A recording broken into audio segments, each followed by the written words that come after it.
Yo, yo, yo, yo. Let me make sure this is working. Okay, yeah, looks like it's working. Um, one of these days I'll actually come prepared, and in those 2 minutes I'll actually use it to get music and all that stuff going instead of sitting here and twiddling my thumbs. One of these days. That day is not today though. Let's see. Who sees this one?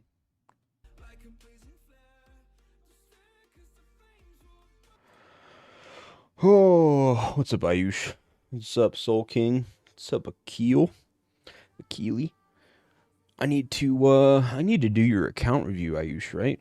Isn't that on the board for today? What's up, Blindhead? How's it going? I think we had talked about that last night as I was passing out in bed.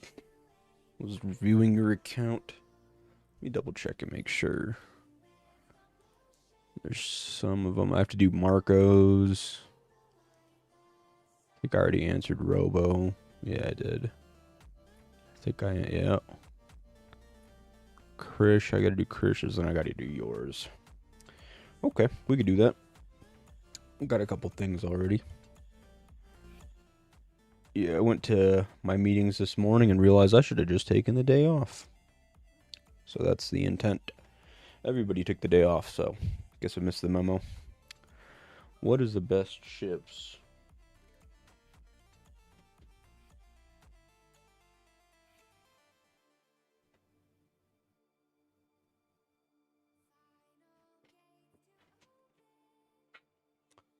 Sorry, give me one moment. Got a text message real quick.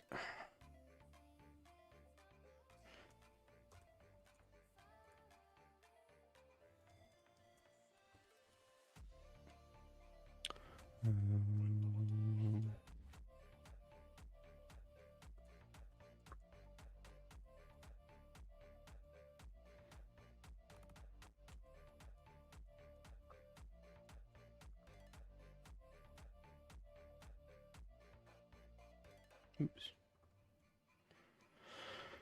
Best chips for Pango, Mr. Z. I can't up OC, so what is the best chip combo, critical or counter? Depends on how focused you are on Garrison. If you are strictly Garrison related and don't really care about the field performance or you don't really plan on rallying, then you can run crit on your main set and then counter on your support set.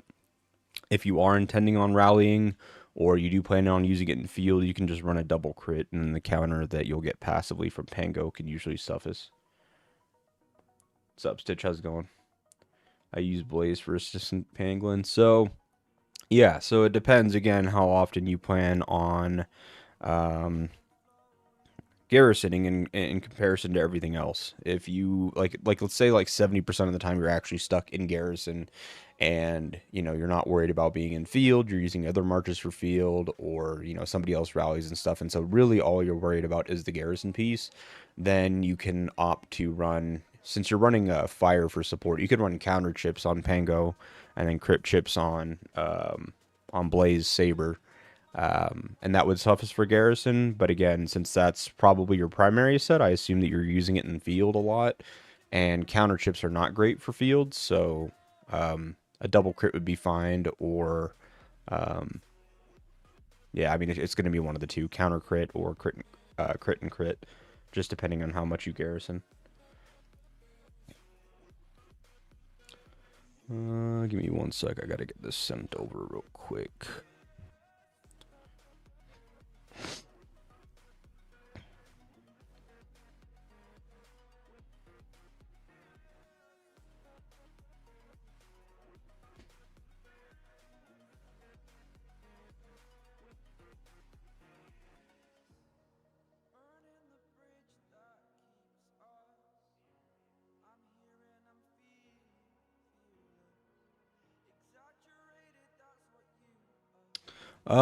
No, I haven't had my coffee yet. My first meetings in the morning start at 7 o'clock in the morning because I work for East Coast based companies, and organizations usually, as a remote employee. So it's usually I'm 2 hours behind. So it's 9 a.m. for them, 7 a.m. for me. So, I am still kind of waking up, but part of it is, I have like really bad allergies going on right now. Living in the mountains, of the desert. It's just usually like dry heat out here in the summertime. So it's just like 90 to 100 degrees and just very low humidity. So yeah, I have like pretty bad summer allergies up here in the elevation and the dry heat. But 1 second, let me get these over.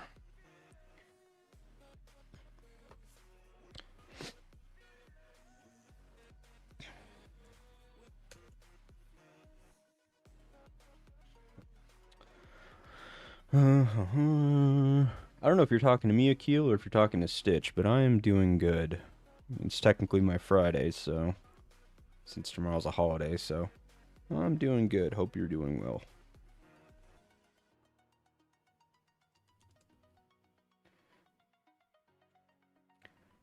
7 a.m. is rough. My classes were at that time. Sucks if you're on a morning person. I'm really not. I have pretty bad sleep insomnia. I can usually be up all night. But I think that now, after working and starting at 7, so tired. Oh,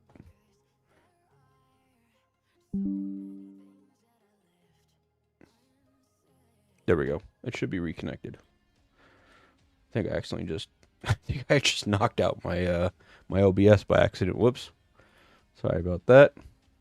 I should be back now. My fault, my fault.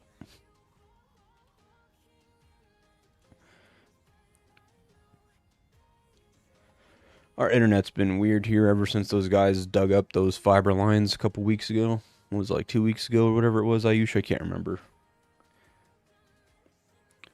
Want to ask about Pluto and Chiron, who's better on the field? I wouldn't necessarily say that one is better than the other. I was actually going through this with what's his name? MSR last night. And if you can get OCs, Chiron excels in the early to mid game part of a fight, and Pluto excels in the mid to late game. Ambry, can you sit up, please? Hey, Ambry, sit up. You're gonna knock your cord out on your computer again by doing that. That's why it keeps coming out. Just sit up in your chair. This girl lays down flat in her chair every time and spins her chair, and she takes out the power cord in her computer. Yeah, so Chiron does really well in the early parts of combat, and Pluto does well in the later, like, extended fights. And that's because Fire OC chips stack on crit and detonate, and you can have, 3, 4, 5 crits in 1 second, from your leader skill, your active skill, your support skill, your combo skill, all those things. So they can all stack your Fire OC chips quick. Whereas with Water OCs, they stack off of combos. You can only combo once in a second, and then stack off corrosion. So you get the one from the combo, and then you might have 2 or 3 additional from like corrosion stacks if you can proc like 2 additional instances of corrosion in that second. So you can get 3 or 4 stacks of combo, but you can get 5 or 6 stacks of fire. So but then it ends up being that crit is very highly mitigated through crit damage reduction from physical or water beasts, whereas combo is a lot less mitigated. So it's kind of like, I don't know. They're kind of well balanced between the two. I don't think that you really have an issue choosing between the two. I think it more comes down to if you garrison at all or plan on garrisoning at all, then Pluto would do better for you. If you are strictly just playing field and or rallying, then Chiron can do exceptional also. I used to grind GTA 5 all night, then head to class, come back and sleep. Yeah, I used to work like really early on. When I was younger, I used to work like overnights at places like third shift type stuff. I actually enjoyed that. If I could do like a third shift tech job, I would probably do it for sure. But yeah, no worries at all. I know there's a lot of information to digest, but yeah, I think it just to nail it simplistically doesn't really matter what chipset you use. I think that, yeah, like Pluto does better on garrison because if you look at Pluto's support, when the active skill is triggered by a combo or counterattack, the chance increases to 100%. So that counterattack can come from playing on garrison. You don't typically get, you don't necessarily use counterattacks so much in rallies or in field. So yeah, Pluto would be your go-to if you plan on garrisoning at all, because he'll make a great garrison support. And then Chiron just excels at having like high damage output, so that really helps in like the rally and the field perspective. So are Chiron and Pluto these be Saint Sheep? Yeah, they are definitely not. Hold on, keep text messages asking a question on something.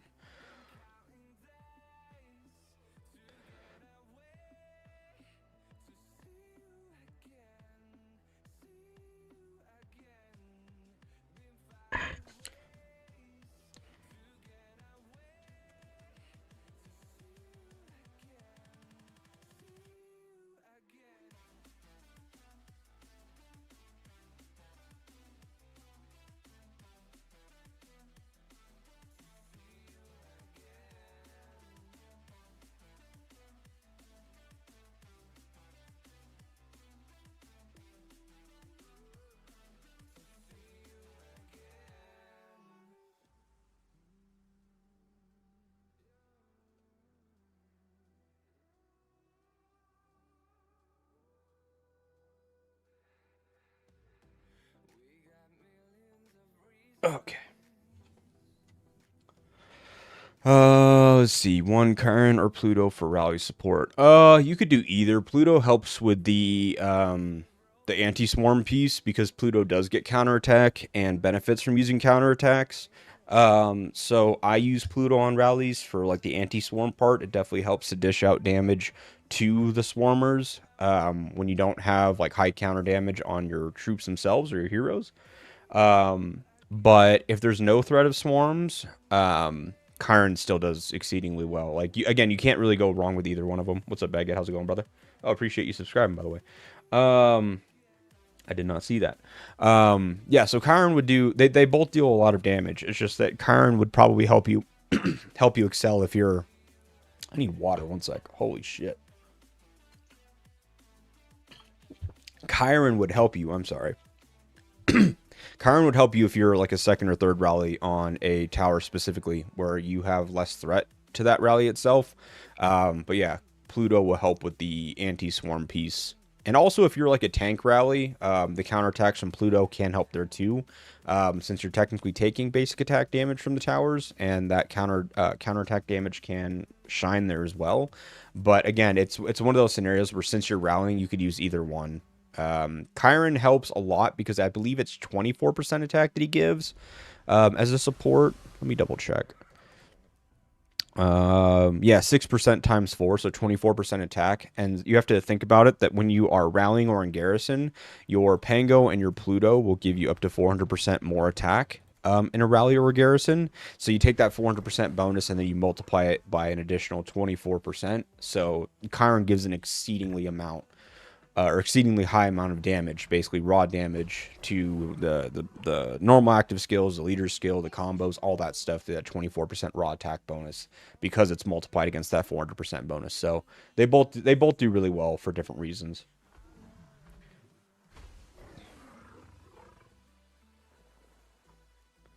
I started building Chiron already, so I am not changing. Yeah, there's no problem with staying with it. Like I said, you could have either one of them and you perform exceedingly well.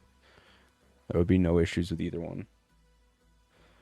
Hazy, Hazy, want to ask, am Garrison main? What is better, Garrison or Universal Hones? Got a lot of Garrison Hones, but wanting to change. So Garrison will always perform better in Garrison because technically speaking, the actual values are 20% higher, right? So if you were to take a look at infantry squad attack, it maxes out at 5%. But if you look at what a garrison attack maxes out at, it's actually at 6%. If I can find it. Yeah, right here. Oh, no, that's garrison skill damage.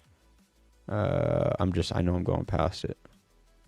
Yeah, there it is. Garrison attack. So 6%, right? So 5% to 6%, it's 20% higher. And if you add that up, like you think about it, it's like, oh, it's just 1%. But if you have like 15 garrison homes versus 15 non-garrison homes, that's 15% additional attack. Like it can stack up for sure, right? But the trade-off on that is that you have far worse performance in rallies or in field. So I typically don't advise going for garrison or rally homes unless you're a mega whale that is building out a strictly garrison or strictly rally set. There are whales that run 5-7 mil sets already in the field, and they would like to have a set that is, you know, maxed out, optimized for garrison or rally scenarios, and they equip that set specifically for when they garrison or when they rally. And in those cases, then yes, it's justified to take that 20% better stat chase, since you are at that point with that much money and that strong of an account, just looking for those minuscule optimizations that you can make to have an advantage over your opponent.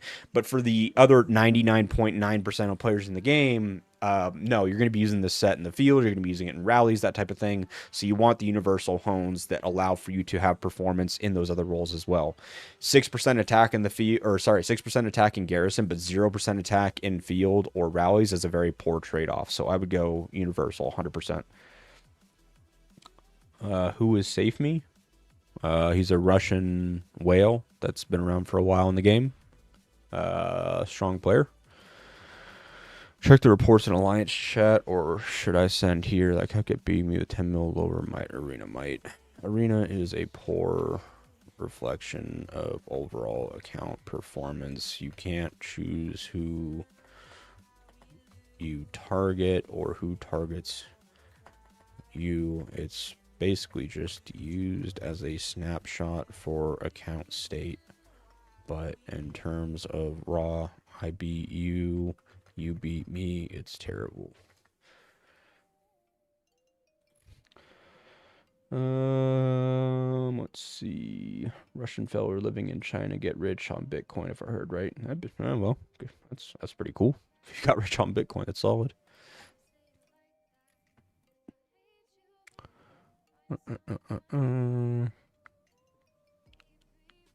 Debuff, debuff.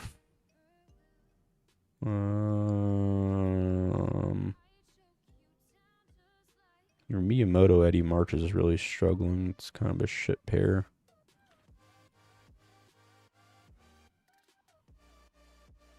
Need to swap what made the difference.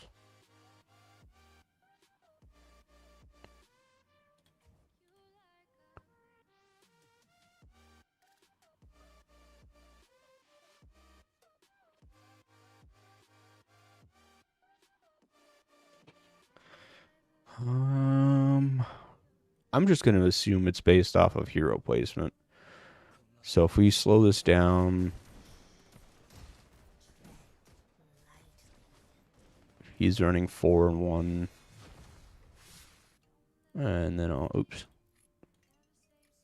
On this one, is this the same one or is this different?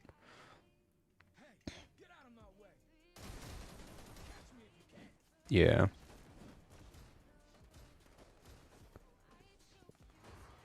Yeah, it's literally just hero placement.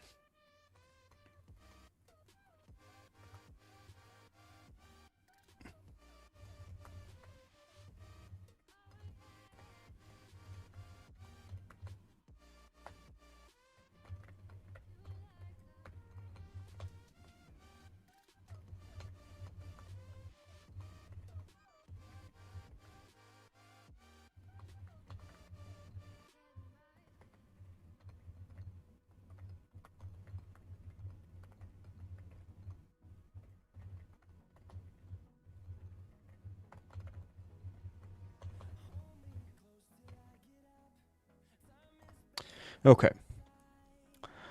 What's the word, big guy? How are you? What up, my man? How are you doing? Doing good, brother. How are you doing today? Sub D3. How important an armament, lethality, and block compared to normal attack or defense? It's the most important stat that you can get on armaments. It is a multiplier of your base damage or your base damage reduction, right? So if you go to hero armaments, you click this little eye, lethality, the higher that your lethality is, the higher the damage is dealt. Block, the higher the block, the lower the damage received, right? So they're both damage compounders, are also damage reduction compounders as well. And so since they're multipliers, they're important to get. And there's only one place you can actually get them, right? Which is your armaments. You can't get lethality or block in your garage. You can't get it in refinery. You can't get it in hero skills or anywhere else. So because of that, it is the most important stat to focus and target in your armaments besides damage and damage reduction. So like on mine, I'm going like a heavy damage reduction build, so I actually have about 1210 block on my set.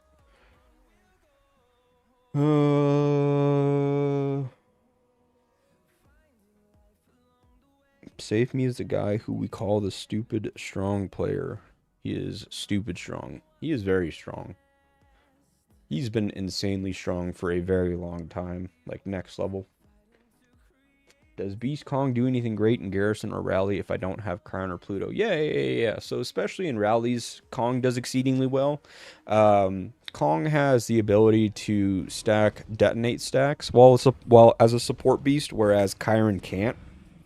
Chiron can only build detonate stacks as lead, and detonate essentially is just another form of damage that you deal outside of combo crit, active, counter, and leader skill damage. So it's just an added bonus basically that you get. And then as support, he also stacks combo damage 13% times 5, so 65% bonus combo damage. And since Bull is very combo oriented, running Bull plus Kong then gives you that 65% bonus combo damage. You get the bonus detonate damage as well and stuff. So there's a lot of pieces there that work in cohesion with each other to have a really effective rally march.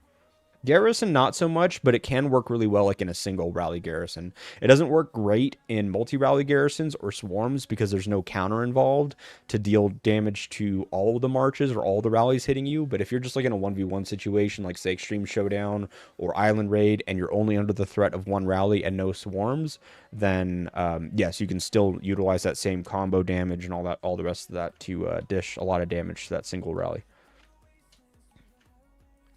Are playing at IWR until Archipelago. Oh, just dice. No, just dice. We have a relationship with IWRI where I reserve this time 10 slots, but I reserve slots for our alliance to come and do 4-packs here. Soon we should be hosting our own district showdown, but it'll be a 6-pack alliance that we're hosting in FIB, so that'll be to come. Any links on the new infantry hero? No, they haven't sent anything. We get it at the same time all you guys do, and it typically comes out in a mailer and says, hey, there's an update coming out. Please update your game. And then once you update your game, you see the hero in the bottom section down there. There's no one that really gets any insight on it. Switching here from Twitch would be easier for you to only have one chat. No, I'm good either way. I have it on my other monitors split, so I actually have Twitch on the left and YouTube on the right. I just didn't see it because when you subscribed and you typed your message, it highlighted all of it.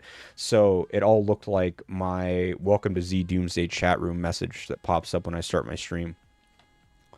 It all kind of molded together. Wow, now I see. Thank you so much. Yep, no problem at all. What's better, Garrison, double Pango or something else? I finished first Pangolin and starting second. So Pango is effective. It's just kind of the economic choice, right? So there's not a lot of added bonuses that you get by having a second Pango, but it is solid. And the nice part about that is that if you're somebody that is chasing OC chips in the, I can't remember what that event is called. Hopefully it's still in the history here.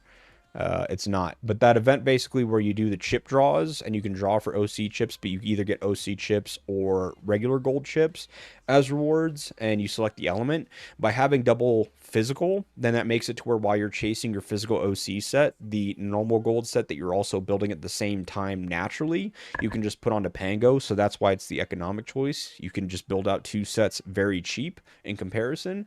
But the problem becomes that if you want to maximize your damage, you get a lot more bonuses from Beast by going cross element. So Kong, for example, is support, you get 65% combo damage. If you were to run Otachi support, for example, you get 65% crit damage. There's just a lot of extra bonuses that you get by flexing into multi-element builds, but that comes at the cost, right? More spend, more benefit, more rewards, and that's kind of how these gacha games work.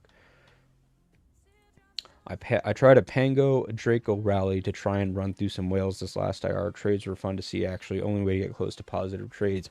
Yeah, if you are rallying, and especially if you're tank rallying, so this is something that I do as well. I run Pluto Jellyfish support simply for the fact that it has counter counter on it, and that counter can help to offset some of the negative trades that you'll take on swarms if they have strong swarms and stuff, because you're actually dealing damage to those other marches, where if you're running just a combo pair and combo chips, you don't have any way of actually dealing damage to those other extra marches and swarms and stuff like that. And so it's all damage intake and no damage like output. So yeah, having some form of a beast if you are at a threat of swarms, or if you're tank rallying, that's when counter can actually shine on rallies as well. So I totally get where you're coming from on that. Oh man, I was waiting for us to host them, but 6 packs is rough. I'm gonna move to AEKN during DICE. I plan on doing it two-parted. One part, I want to make it to where all of our core alliance members in FIB can participate. So I will wait until our gold vault gets up enough to where I can give everybody in the alliance 12,000 gold to do it, and it'll be like our core 25 or whatever original members and stuff, or for those that can't afford it, especially so like yourself or like Pukey or other players that have been with us for a long time but don't necessarily spend a lot. Those will be the players that get sponsored for that, and we'll do that for at least the first time because you guys deserve that for sure. But until we can even consider that, we're building out a roster of people that are actually interested. And I won't host it until we have that roster full, and I won't announce it until we're close to full as well. Because there's no point in running a District Showdown hosting if the alliance isn't full. You know, all the benefit comes from having a full alliance. So saved enough for the new infantry heroes. I'm working on it. And a lot of areas, yes, but in like Splendid Steel, I still got to get more going. Material wise, I have almost enough materials to go from this to all white. I think I'll be able to have this will be white, and I think I can get 4 pieces white down here and 2 reds. I'll have to double check and see. But material wise, I'm getting there. Speed ups wise, I'm still building more training speed ups. I've been blowing through speed ups like they're like nothing, because I was chasing high kills in Island Raid and AR, so I got to slow down a bit on that. But resource wise and stuff, I mean, I'm sitting on 660,000 of these, so I think that's like 90 bill resources. But I also have like another 20 bill on my farms. I have stuff for everything else. So yeah, I think the only thing that I'm kind of lackluster on right now is steel, but I can get that day of or week of. Is Jinzo quit playing Z? That leaderboard is Jinzo, right? But changed to be Freeman. I think Freeman is Jinzo's account, yes. I don't want to say that for certain, but I believe so. What's up, Mosen? How's it going? Has UV tried Guy as a support for Pango yet? No, not yet, because I was kind of waiting until I got my OC chip set to at least 4-piece 3-star, which I'm almost there. I think I'm like 1 chip away. No, 2 chips. So I'm 2 OC chips away from having it a 4-piece 4-star. Then I will try that as a secondary garrison, probably using my range set. But that's also why I'm building a second Pango, actually, is to run a second garrison with the range set that I have as well. So this one's in the works. We'll get there eventually. I think I'm still missing 1 range or rare hone here. I need to get rid of this travel speed and some of these other ones. So also, a lot of these hones are still down like the 40, so only like 60% to max value or something like that. Explain Doomsday World Championship. What do you mean? I don't really know what you mean. If you have Gaia D and Garrison, should it be primary or support? Support for sure. You can't Garrison or rally without having a a Pango or a Bull as lead. You need those. I could check that in a second. On field or rally, how many marches take counter damage from Beast? So if your Beast has counter damage, anybody that is dealing basic attacks to you, so anybody that is targeting you. So if you are targeting the garrison and the garrison is targeting you, you're not a flank rally on it, you're not the second or third rally, you're the tank rally, then you will deal counter damage to the garrison, and then anybody that swarms you or targets you, you deal counter damage to. But if you're hitting somebody and they're not hitting you, you won't deal counter damage to them. It works the same way as counterattacks in the field and stuff like that. You deal counterattack after you've taken a basic attack. You deal a counterattack with Beast after you receive active skill damage or Beast leader damage from, or leader Beast damage from a Beast when they target you. OC is way too much for me. I'm running just gold sets. Yeah, gold sets are totally fine. I run that on my rallies as well. So I have my OC set for Garrison primarily, or my primary set. But if I'm garrisoning with, say, Pango and Pluto, then I'm rallying with this gold set plus this gold set. So you don't necessarily need OCs. OCs are just like, if you're like the primary rally or primary garrison, then you probably want it. But outside of that, you don't necessarily need it. Give me your 660, 650. Dude, if I could, I would, man. I don't need them. Let's do the math on that, actually. 659,114 times 150,000. Yeah, it's 98.9 billion resources. Or billion wood or food or whatever. May I know for transcending Sakura, out of her 4 skills, which 2 should I prioritize? It depends. Are you planning on using her just in rallies? Or are you planning on using her in field and all that as well? Typically, players that are transcending will use them in field as well. So the first skill is probably one of the most necessary ones. It increases the raw damage bonus that you get here by 15%, which is actually huge. And then the second one that you want to do is, I believe it's the second skill, but let me make sure. Yeah, so the second one would be the Gale Thrust one. So that's, yeah, first and second skill, because second skill takes it to where the attack is given to you in rallies, but then transcending it makes it to where you have it in field or in garrison as well. Let's see. Ayush, I need to do your account review.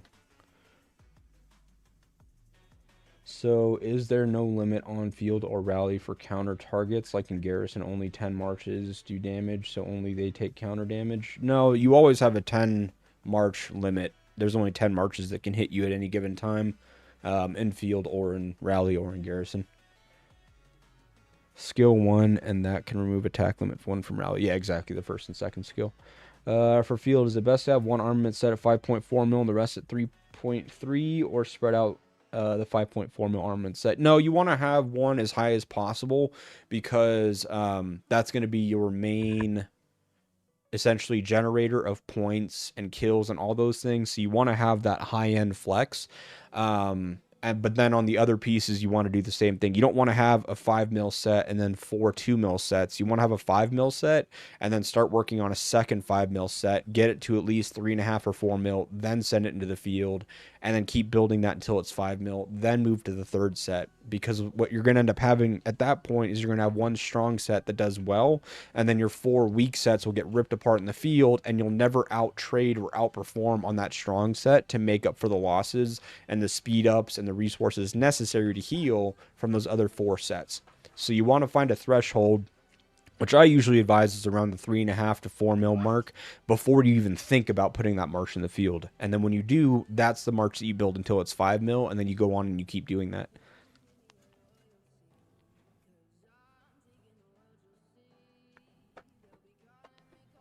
How many energy cores? I think it's like 550.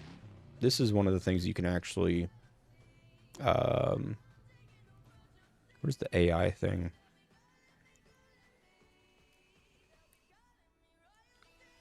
This is like one of the things you can actually ask the AI. How many hero cores is needed to fully transcend hero? This and how many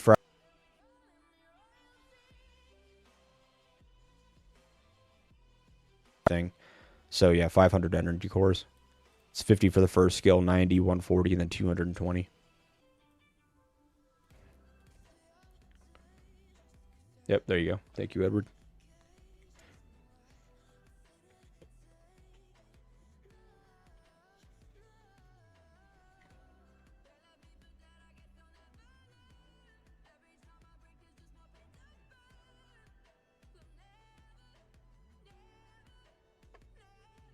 Z, do you recommend me talk for field with only 2 transcended? If yes, which 2?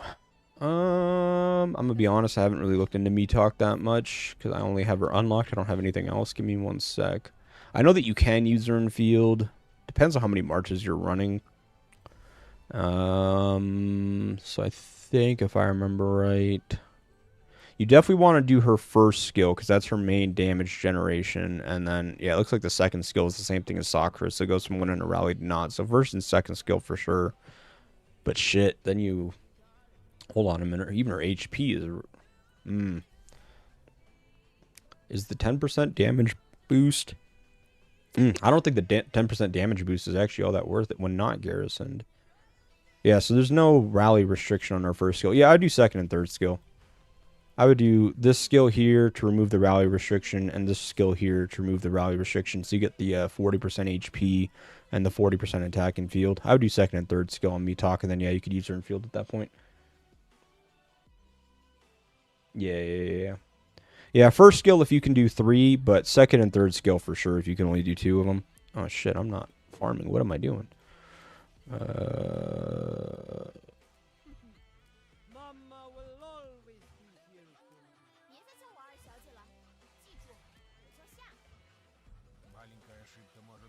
There we go.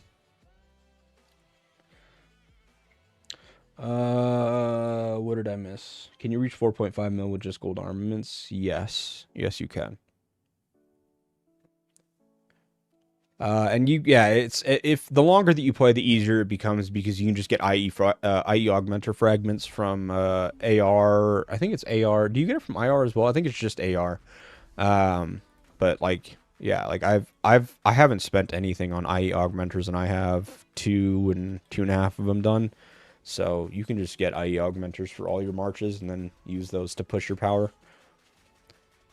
Your biggest hump to cross over from that 4.5, 5 mil range towards the 6, and especially towards like 7 and stuff, but really that 6 mil mark or breaking that 5.5 mil area is the gold devices. Like you need those in order to do that.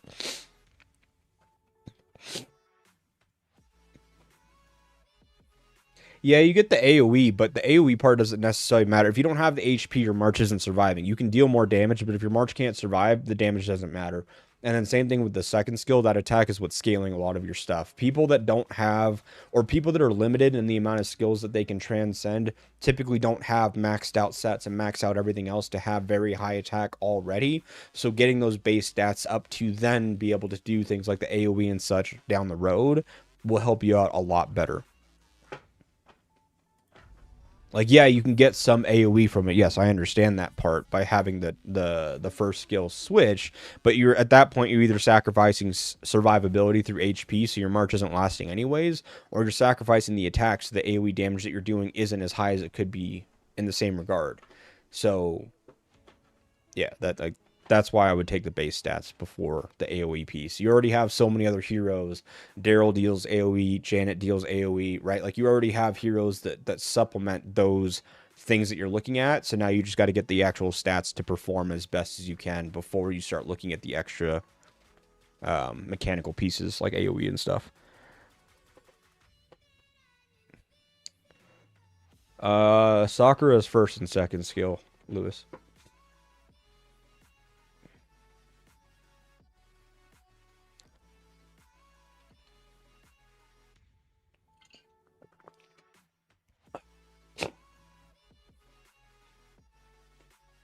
Yep. I'm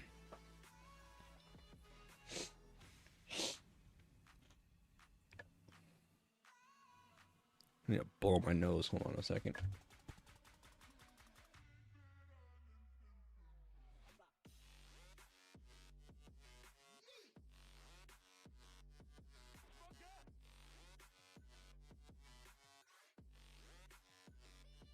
Okay.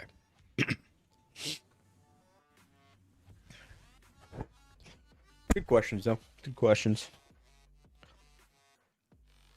Holy shit, there's 56 of you guys in here right now? The hell are we doing? Is it worth it to use Stella with Louis behind? In terms of what, like rallies?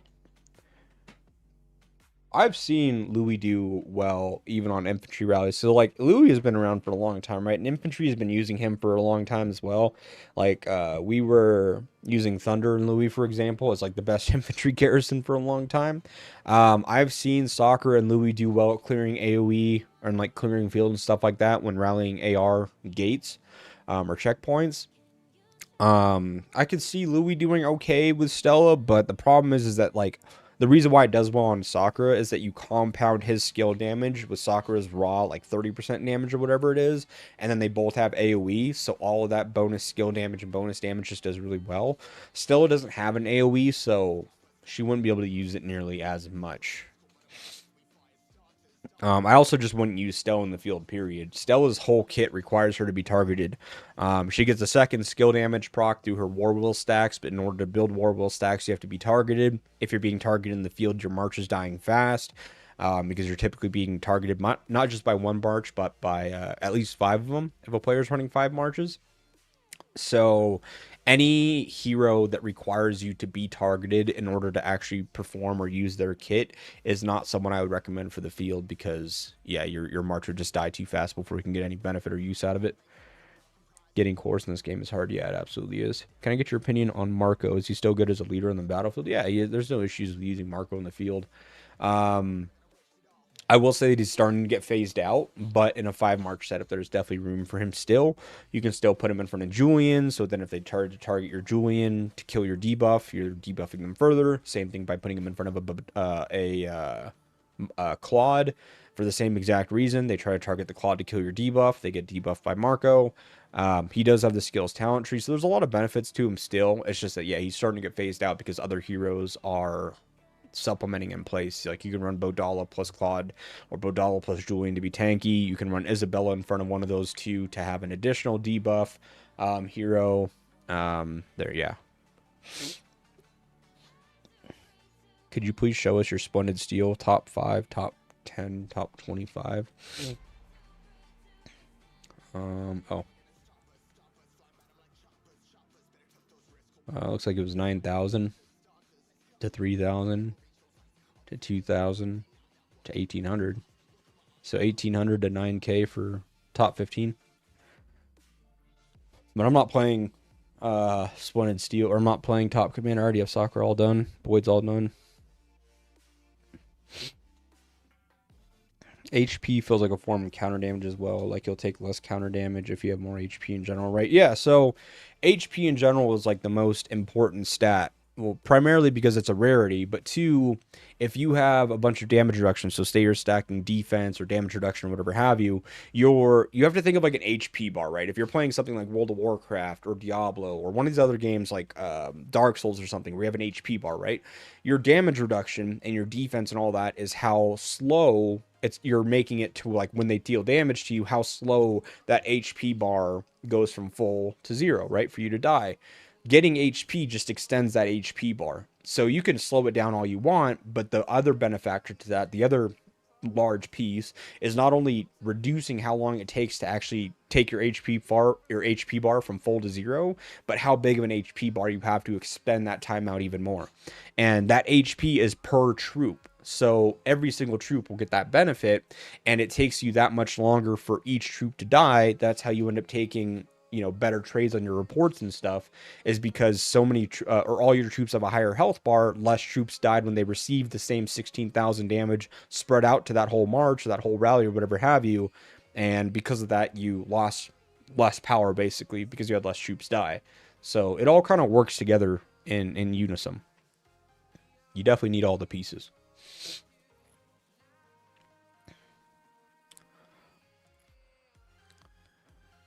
You guide for the buffs from honing for this set. I mean, if this is field, you're not exactly at a point that it really matters too much what you're honing. The biggest thing that you just want to pay attention to is make sure that you're not getting garrison or rally hones, because those won't serve you any purpose at all. But other than that, like when it comes to these roulette-based like account build pieces like honing, it's all luck based, right? You can't target lethality, target block, or any of that stuff. You just get what the game gives you. And if you want to spend enough, then yes, you can target lethality and block by just sitting there and slamming and slamming and slamming honing until you have all that. But for the average player, that's just not realistic. So for the most part, as long as you're not taking rally or garrison hones, then you're setting yourself up for success. The more block and lethality that you have in comparison to attack and defense, the better. but I wouldn't spend all your time in the world chasing those things. What I would do at this point, if I had this set, is I would go with a threshold method. And what that means is that I would set a target in my head. So it looks like you have, if I go with 3% or 30 lethality or block, you have 1, 2, 3, 4, 5, 6, 7, 8, 9, 10, 11, 12, 13, 14, 15, 16, 17, 18 hones that are in that 3% range or in that 30 range for lethality and block or less, right? So what I would do is I would set a target of say 4% or 45 lethality or block or 40 lethality or block, right? So what I'm going to do is I'm going to go to each of my pieces and I'm going to start with the lowest value. So I would start with say like 29 block, 2.9 attack, 28 lethality. I would start with my lowest value, hone that until I hit my threshold of 40 or 4%, and then move on to the next lowest one at that point. Because then you give yourself the largest gain by doing that. From going from 28 to 40, you go up by 12 lethality or 12 block. Or from 2.9% to 4%, you go up 1.1%. Instead of, say, from 35 to 40, you only go up 5 block or 5 lethality or whatever it is, or 0.5%. And you're sitting there slamming hones into it. So I would be honing the things that give me the highest gain potential by starting with my lowest value and going for a threshold. And I would do that until I have 40 lethality or block or 4% on all pieces. And then I would set a new threshold. So I would go from maybe 45 lethality or block or 4.5% or whatever it is, however you want to do it. But I would go with the threshold method for building that set next. I have 6 mil Sakura. Can I put Awakened Isabella for field battle? If yes, what are the benefits? If not, who can be her assistant? I have Marco, Julian, Miyamoto, Bodala, Stella, Claude. Yeah, you totally can. Isabella works great with her because Isabella gives bonus skill damage and rage regen and high field stats. So you get the 25% skill damage, the rage regen, you get HP for the field, you get damage reduction when you get flanked, you get high attack, you get travel speed, which, I mean, obviously, Sakura doesn't have travel speed. So there's a lot of benefits there that you can use with the two of them to deal high damage.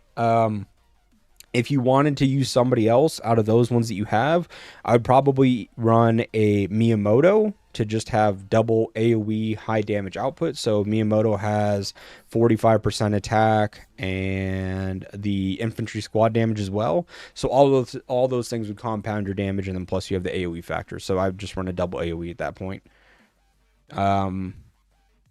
Everybody else, your Claude, Julian, Marco, those should be in your other marches for debuffing. So then your AoE or high damage march with Sakura, Isabella, or Sakura and Miyamoto can actually just shine at that point. Zebro, can you please explain about damage and damage reduction, please? Yeah, what do you want to know? Got to know what we're talking about first. What are we asking about them? Happy to talk about them.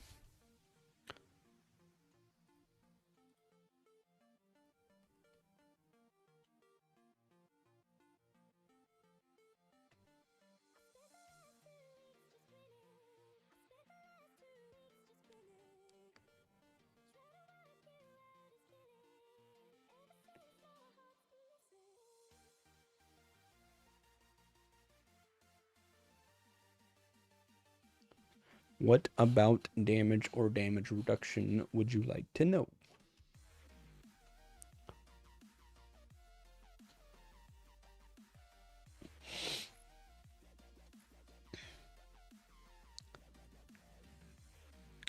I rehone my 4% or below attack defense for the 30 lethality or block hones. Was it a good or bad idea? I wouldn't necessarily say that it was a bad idea, but I wouldn't call it a good idea either. So 4% attack is probably the same as like 45 or 47 lethality or block. So I wouldn't be swapping anything out for lethality or block until I cross that threshold. Yes, it's multipliers and all that stuff, but again, this is like a roulette based system here. You're chasing a luck system. So I would just take the highest values and go with them. I wouldn't worry about targeting lethality or block or any of that stuff until you get to the optimization point, and where your set is, you weren't necessarily there yet.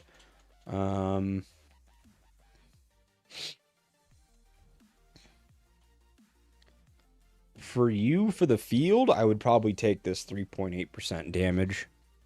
Ideally, you have the damage plus attack plus offensive stats up top, but this 3.8% damage is going to do you a lot better than the 3.5% attack here.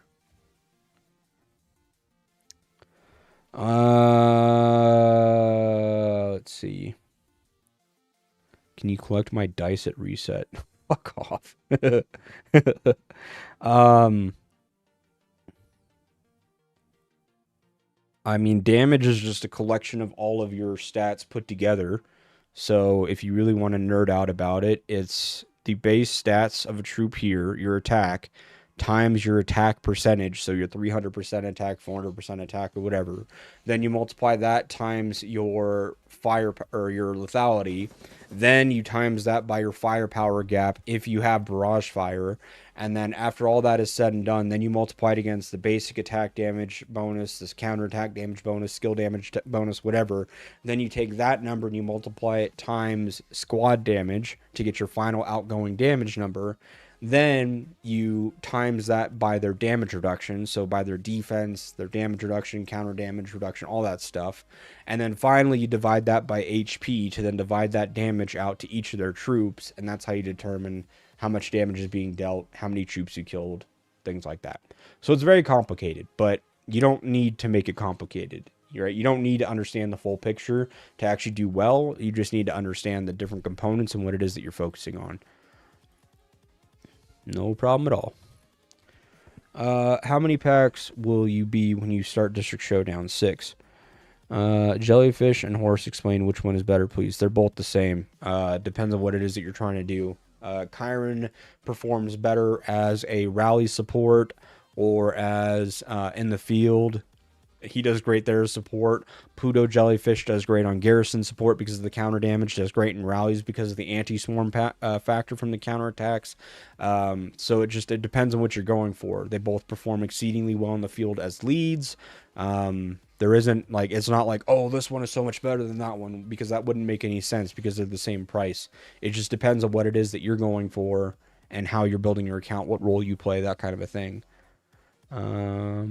What's up, Mitchell? How's it going? Attack and defense is easier to understand how it works, but damage is simply just doing damage to squad, or damage is combination of different attributes. So if you're looking at just squad damage and squad damage reduction, those are just the final multipliers of your damage dealt or your damage taken, right? So if you were going to deal 1,000 damage, and you have and that's a collection of your lethality, block, firepower, or sorry, lethality, attack, firepower, all those different things, right? Let's say that after all that is said and done, you were going to deal 1,000 damage.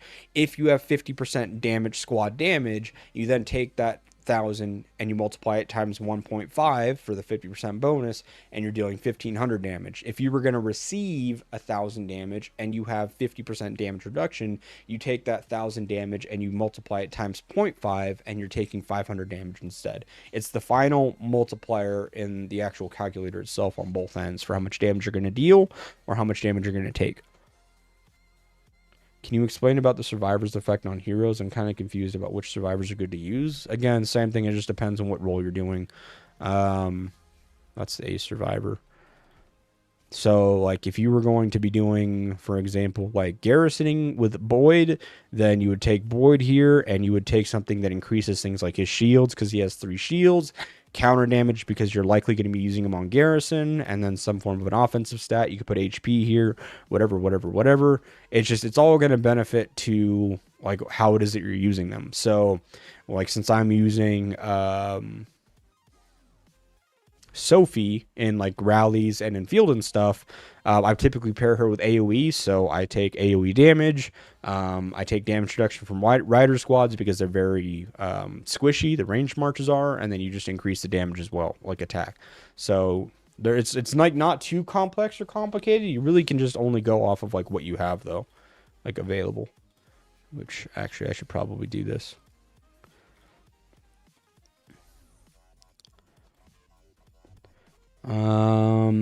Should Gaia be in front of Pango or behind Pango in Garrison, or just not in Garrison? Gaia is fine in Garrison, but you never want to Garrison or Rally without having a lead Pango or a lead Bull. You need Bull or Pango in lead because under their lead skills, under their third skill, they get up to 400% attack or defense when playing in that role. So you need to have the Pango or Bull as lead. And yes, Gaia works perfectly fine. It actually works great in Garrison support. So comparing Chiron versus Pluto being used in a rally, will the difference be big? Sort of. So Chiron as a support beast, his third skill makes it to where you get 6% attack times 4 times, so 24% attack bonus. And again, we just talked about how if you have a bull, you get 400% attack stats in rallies or in garrison. So you take that, you take your base attack, which let's just say it is 7,000. You multiply that times 4 for 28,000, and then you give it another 24% bonus on top of it, which is pretty much 7,000. So now you go from 7,000 to 28,000, and then from 28,000 to 35,000. So Chiron helps in that case of like the output damage that you do. But if you are getting swarmed a bunch, you have no counter here between Bull or with Chiron. There's no counter, so you're just taking nothing but raw damage intake on your actual rally itself from swarms, counter rallies, and that kind of a thing. And that's where Pluto can shine because Pluto actually gives counter and can deal damage to those swarming marches and that kind of a thing to offset all of that damage intake and help to even out the trades or better them. So it really just depends your style of play and how it is that you're playing it.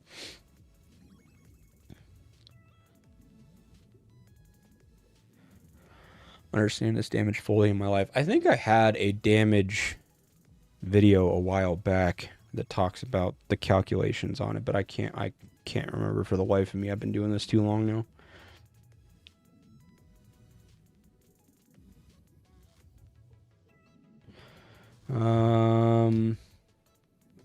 Yep, no problem at all. No problemo.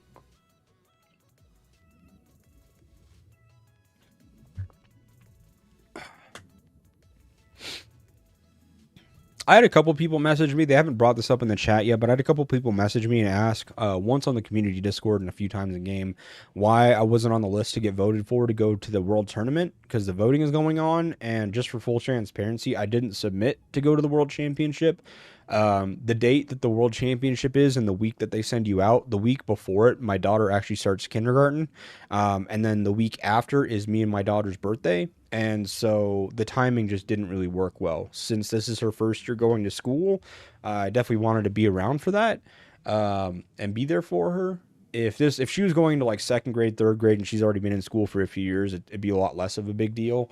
But since it's her very first year going to grade school and stuff, yeah, I just wanted to stick around for that. So for those that are wondering, the reason why you can't vote for me is I didn't submit to go for that reason.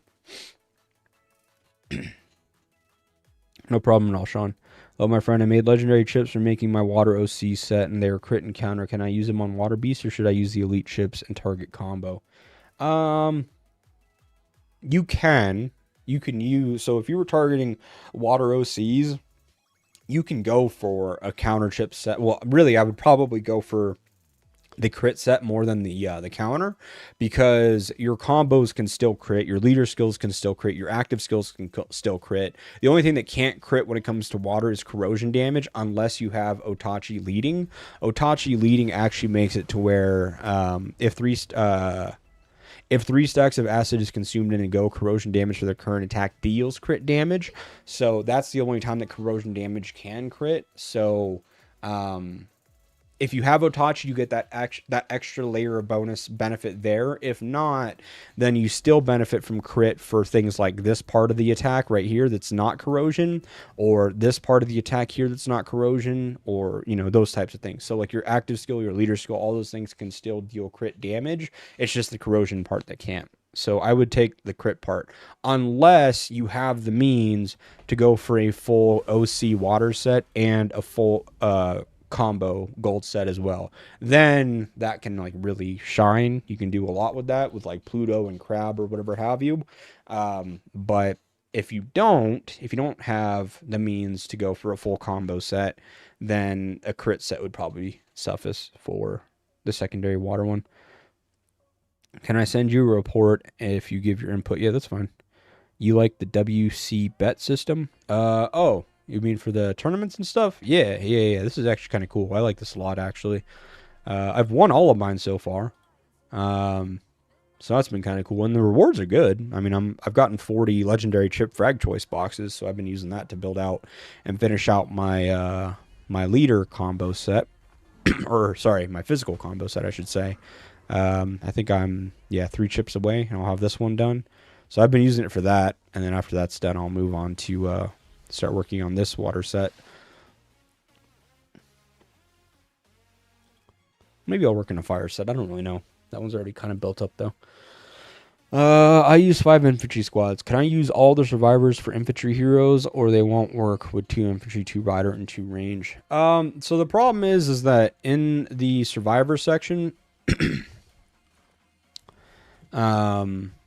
when you go to the tactical team part, so the tactical teams, when you go to like swap these out, so let's say that I was taking this one out. Let's just remove him. So you can see that it has a rider icon here. So you would need to use a rider person. Now there are some of them that have like the rider secondaries, like squad counter damage. That can work for infantry. Or damage dealt to range squads. So there are skill damage taken by troops. So there are ones that you can flex there, but it needs to have the rider icon involved, and 90% of these are just rider based. So you could take like a squad damage reduction against infantry. You could take basic attacks have a 10% chance to deal damage, that kind of a thing. You could do all those, but then you're limited by the fact that most of them are just like rider oriented. So yeah. Which actually, I haven't reviewed this in a long time. Which one do I have on her? I want to change these.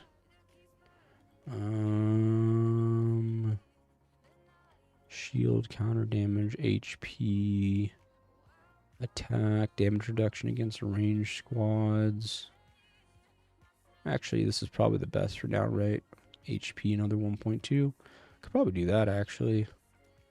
Instead of the attack. Yeah, probably that. Watch party the tournament. We need your commentary. Oh, the world tournament. Yeah, I could still do that. I could still do that. No problem at all. I'll still do that. I have to be home during that week. Hold on. Tandab messaged me. Oh yeah. For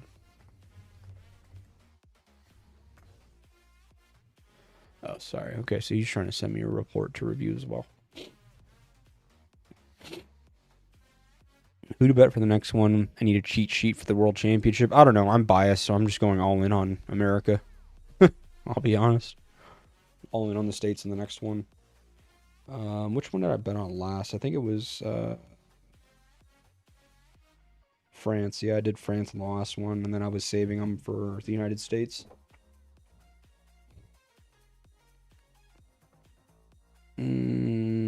Just dump all your whistles into Brazil. Yeah, there's that way to do it too. I don't really care if I win or lose. I'm just gonna all in bet on the United States.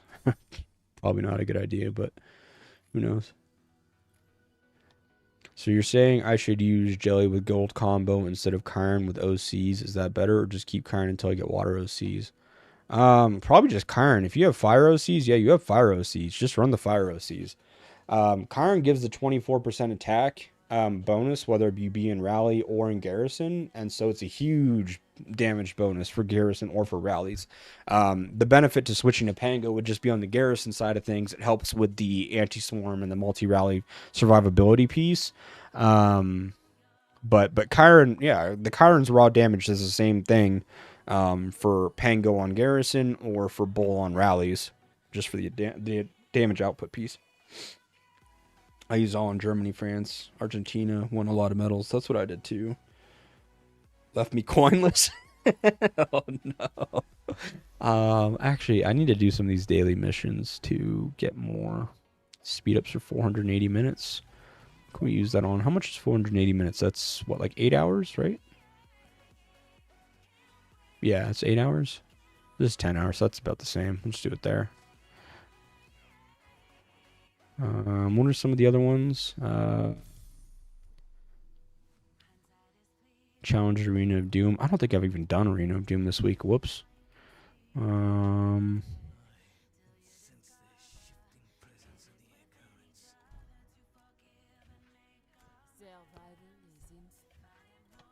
Oops.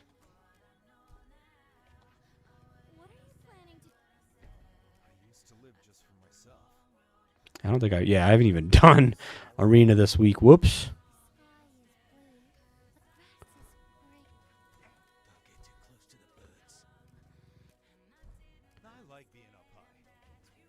What am I missing?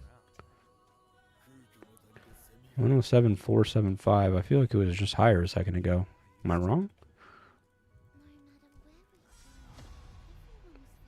Oh, no. Whatever.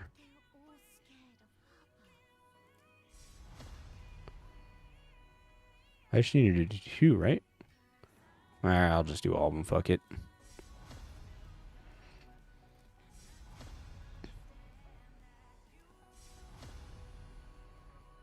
I just have not been doing them this week. I don't even know why. I keep thinking to myself that I need to, and then I just don't. I'll do the zombie ones closer to reset, because I'm using them right now for auto farming. Just dump all those in the US as well. I need to keep doing my beast invasion as well, actually.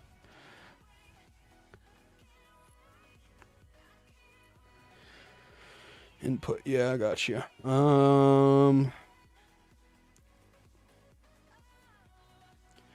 Never thought I'd see Z. Shut the fuck up. Yeah, Marco, let's see. This is fine, this is fine. This is fine. I mean, your hero pairings look good. There's nothing wrong with these at all.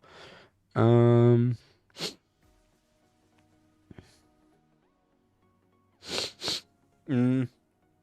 would put Bodala in front of Julian. A lot of people like to try to lead with Julian because then they're like, oh, the support hero can take advantage of the HP reduction. But it's not really the case in this place or in this scenario because he goes from using his rage skill every 6 seconds, like a skills tree hero, to like 10 seconds, 10, 11 seconds by having the field talent tree. So I would do a couple swaps here. I would actually do Bodala in front of Bianca, and then I would run Miyamoto in front of Julian and just have that as another damage debuff march, because then you get the HP cut from Claude, Marco. You get the HP cut from Miyamoto when they target you, and they get the HP cut from Julian, and you can have it on those marchers. And then you use Bodala Bianca just as a raw buff march, and you're at 6 mil, 3, 3, 3. Yeah, so I would take this 3.6 mil set, put it on your Miyamoto and Julian for your next damage march. Put the 3.4 mil march on Marco and Claude, since Marco does deal damage, and then put the 3.2 on Bodala and Bianca, since that's just a raw buff march.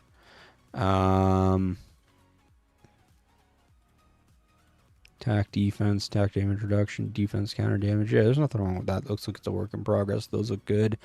23, 22. This looks good. I would, since you're so high up on these, I would get these two to level 12. Well, honestly, I would get all 4 of these to level 16. So 16 across the board on all of these, starting with the level 7s to get them up to this 13, 14. Then get them all to 16, and then keep going on infantry. You'll spend a lot less resources, but you'll get the same amount, but in this case, actually a lot more firepower and protection out of it, which will then compound your other marches. These look good.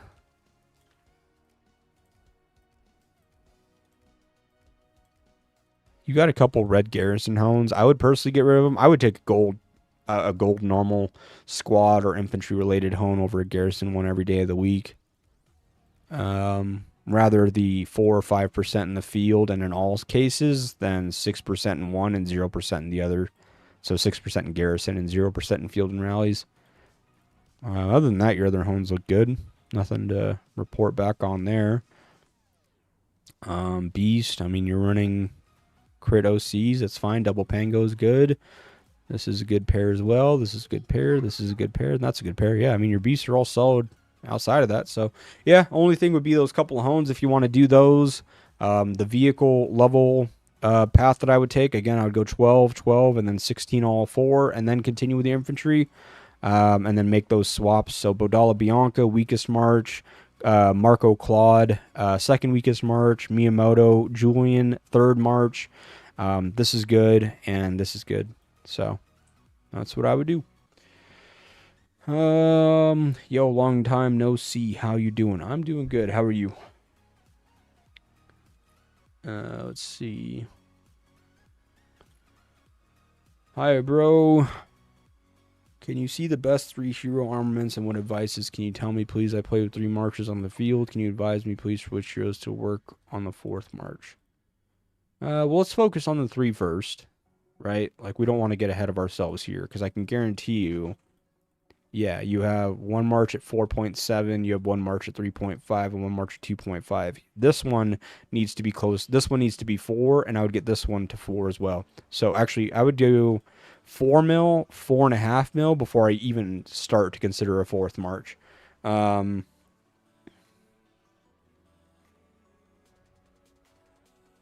But I mean, the hero pairs themselves are fine. If there's heroes that you want to work on for future reference, I would probably get Julian for sure. And I would probably get Isabella if you have the availability to. If you can't get Isabella, then I would definitely get Julian, and then I would wait to see what the next infantry hero is, and then consider getting the roulette hero from there, because I assume they're going to be really good, rather than chasing the S tier hero or the S heroes like Boyd and Isabella and those ones that you need to transcend. I would just get Julian because Julian is great, and then wait for the next infantry hero TC to see what the next roulette hero is, and probably get that one too. Your hones look fine. Yeah. So yeah, as it stands, your hero pairs currently are good. I would get Julian, wait for the next infantry hero to come out. I would take a pause in the backpack, stop doing backpack altogether. You don't need it. You are running nothing but infantry marches, and you're investing into something that is expensive because it gives buffs to all troop types, and you're not using all troop types. You're using infantry. So I would get your infantry pieces to all white first, your infantry parts to all white, and then come back and get the backpack ones. Defense, attack, attack. Yeah, I mean, these were fine. There's nothing wrong with that. In an ideal world, you would have damage plus attack, but I know that costs gold. So if you have access to gold, you can get damage plus attack pieces for cheap, and I would use those. If not, this is totally fine. And you're already at 15 on both of these, so I would get all of these 4 to level 12, and then push these 2 to level 20. So again, in order, I would get all 4 of these to level 12, and then these 2 to level 20, and that'll give you a huge firepower and protection boost for all your infantry marches for a lot cheaper than trying to push these 2 up. And we do have a resource in the community Discord for the Knowledge Syndicate Discord to show you how to build that out and do the calculations on all of it. I mean, you're running crit, counter, combo. There's nothing wrong with any of these at all. These look all good. Yeah, there's nothing wrong with this. Beasts are work in progress for the state of your account. So everything else looks good. If you have any other questions on that, let me know. What's up, Whiskas? How's it going, brother? How much HP do I have on my best march? I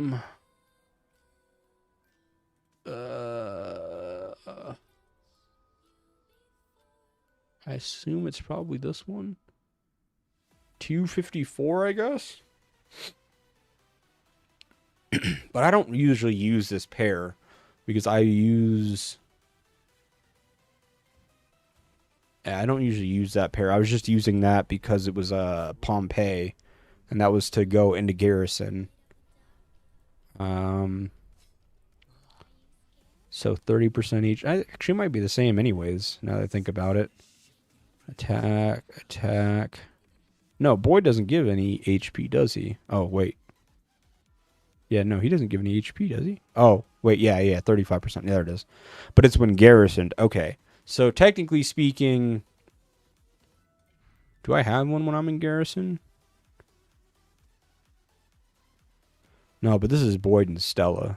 Does Stella have HP on garrison? She does, doesn't she? Yeah, 30%. And she has 40%. So I guess we take this and up it by 10%. Take this and up it by 10%, I guess. Oh, yeah. So it comes at 257. It's around there, 257%.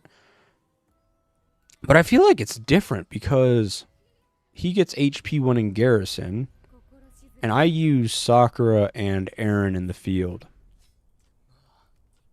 I don't know. It's somewhere around that 250, 260, 270 mark. Yeah, just send me a message. Kick Z for the second March would be Maxwell Felix better or Claude or Isabella in mix. Is this yours? Mosen, is this your account?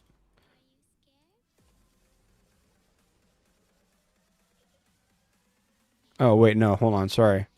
Marco. Wait. Are you talking about this account? It's good to have a skills hero as lead, not having Maxwell lead, because Maxwell doesn't have the skills talent tree. So you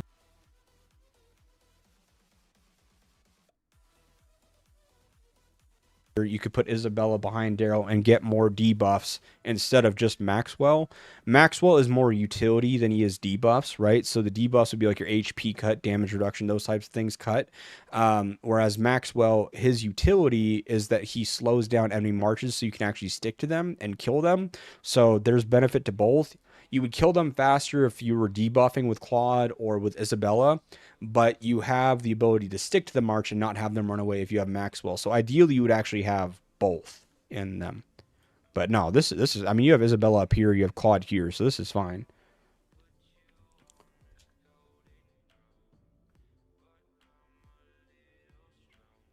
You don't need to have like some 300% crazy HP marker. There's only a few places to get HP. You can have all the HP in the world, but if your damage reduction and all that stuff isn't high, then the more HP doesn't do anything for you, right? So yes, you're spreading out the damage more, so you're killing less troops, but the thing that really enables HP to work as well as it does is damage reduction, right?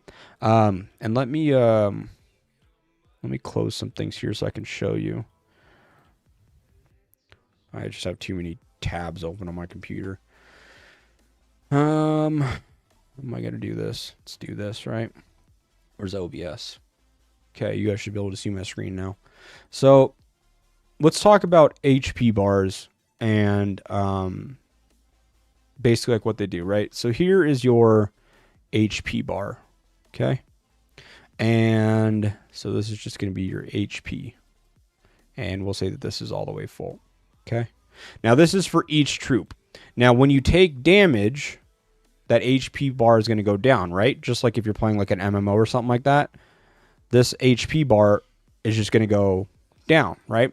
And when this gets all the way to 0, when that gets to 0, your troop dies. So by getting more HP, so let's say that you had an additional 20% HP, then yes, it will take longer because you have more of an HP bar. It'll take longer for this. That if, like, let's say that you were dealt the same amount of damage, and that's like up here, it's going to take you longer for that troop to actually die and end up as heavily wounded, lightly wounded, or dead. So yes, that helps. But on the flip side of things, the other part is that let's say that you have that same HP bar, right? And you're dealt the same damage to you. So it's the same chunk right here. So in this case, you have 20% HP. 20% HP. But you also have, let's say that you have like 30% damage reduction. DR for damage reduction. You could take that amount of damage that you're being dealt, and instead of taking that full amount, you're actually only taking out this much damage here. So that same damage is dealt to you, but because you have damage reduction, instead of taking that much damage, you instead only take this much damage. So now not only does it take longer for your troop to actually die because it's a bigger bar, but you're taking less instances of damage every time that you take damage. So that's where it works in unison. Like you need HP and damage reduction. You can't just stack HP. Yes, stacking HP will make it to where your troops take longer to die, less troops are killed every time you're taking damage and stuff because it's spread out amongst larger health bars.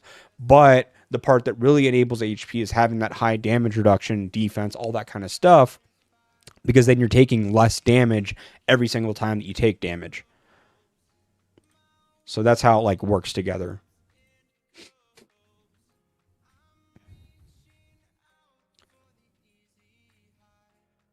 Yeah, I'll get you Knight Rider, I got you.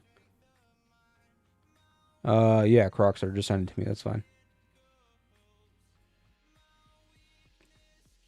So HP is a good stat to target. It's a great stat to try to chase and stuff like that, but you need to do it in conjunction or in unison with other aspects. Otherwise, it doesn't shine nearly as much as it could.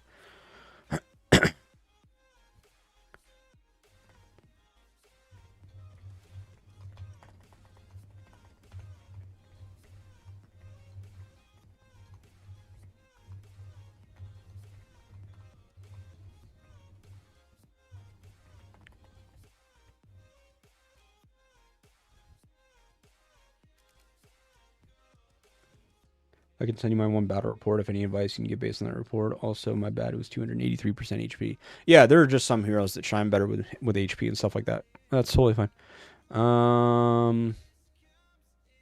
What happened at your this week Glory League? We won. I'm not an FIB, so I can't show it.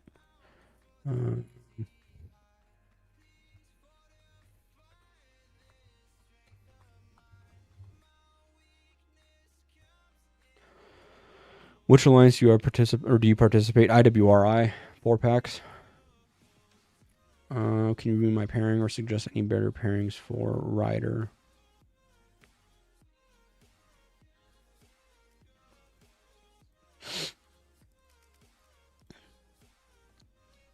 It's fine. That's fine. That's fine. That's fine. That's fine. Yeah, there's nothing wrong with this at all. If you really... Well, let's see how strong your Isabella set is. So your Isabella set is your third strongest set, but you're using it for strictly debuffing. So I would actually change that up.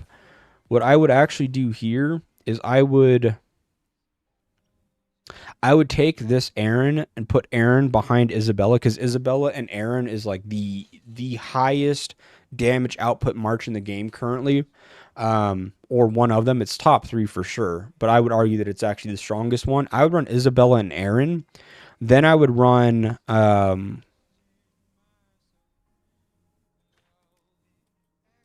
you have a leader march, 4 riders, 2.8 mil. Yeah. So I would do Isabella and Aaron for a damage march.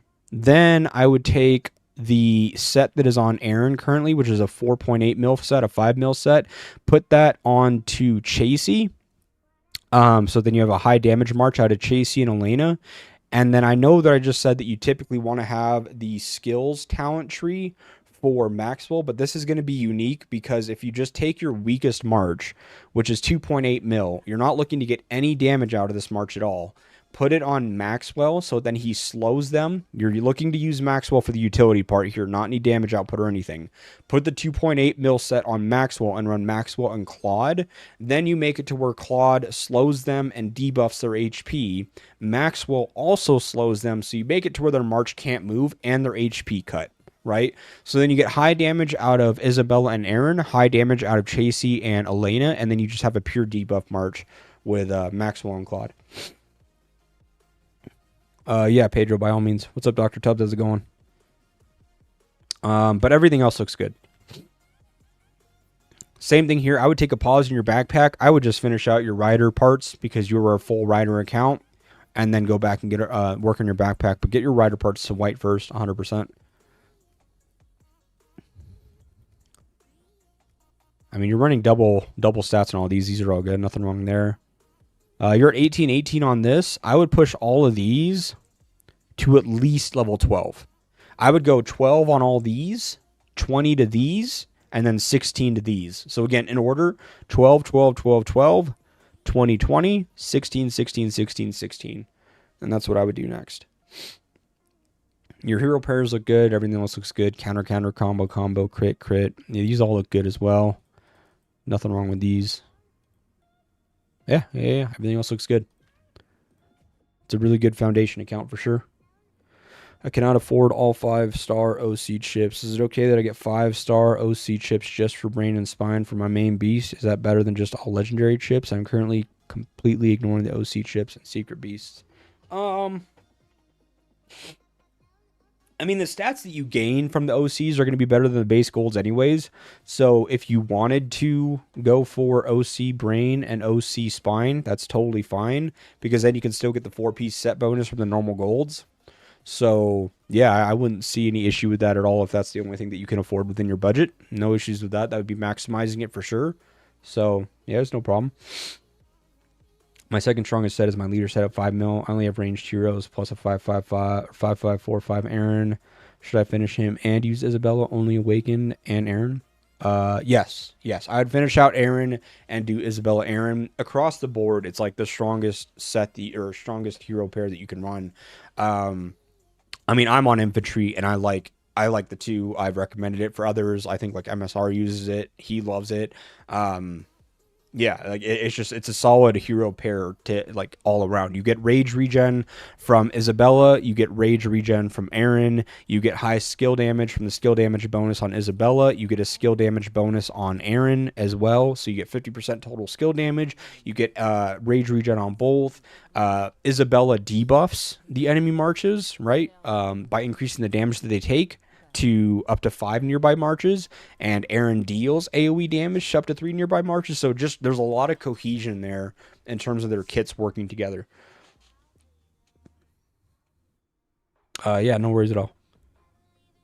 Yeah, I got you, Knight. You gotta, dude, Knight. You gotta hold the phone for a minute, buddy. I don't know if you know this, but we got 60 people in the stream, and I got all these people messaging me. All right, we gotta take a step back. I'll get to you. All right. Will I still get the array bonuses if I just have OC chips for both brain and spine? Yes, you'll get the 2-piece set bonus from OC chips, and you'll still get the 4-piece set for the normal golds. Normal golds don't have a 4-piece set bonus that involve the brain and spine. It's only for the arms and legs. So taking that approach with the OC brain and spine to get the 2-piece OC set bonus and then the 4-piece array from the arms and legs would maximize your potential for that spend. Yes, I would 100% do that. Please review. No problemo. How dare you, Mr. Streamer, answer to people? I'm saying. Hero pairs all look good. I run Isabella Julian in mine because my Isabella set isn't as strong as my core infantry set and my range set, so I like that.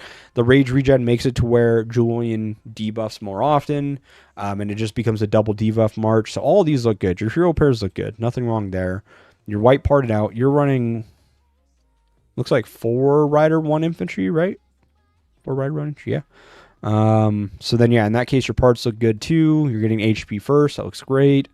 I know you only have 1 infantry march, but your infantry one looks good. Damage reduction, defense, damage reduction, defense, damage reduction. Nice. This is a good piece. I actually just picked up a piece like this myself. This looks good. Yeah, I mean, your refinement looks good, or your refinery looks good. 2020, 2024, that looks good. Because these are all 20, I would get these 2 to 16 before considering pushing up any of these other ones. That's just personal preference. Yeah, you have the 1 infantry as well anyways. So yeah, I'd get both of those to at least 16. You could push that further since you're actually using an infantry march. So if you wanted to push it to say like 18, but at least 16, I would do 16 on both of those. I've seen your set before, or this isn't the first time I reviewed your stuff, so I know that your homes look good. There's no like garrison and rally stuff, so yeah, you're good on that part. This is one of my favorite marches now. Crit, This is fine too. Combo. Let's see. Actually, what I would consider doing here, if I was in your scenario,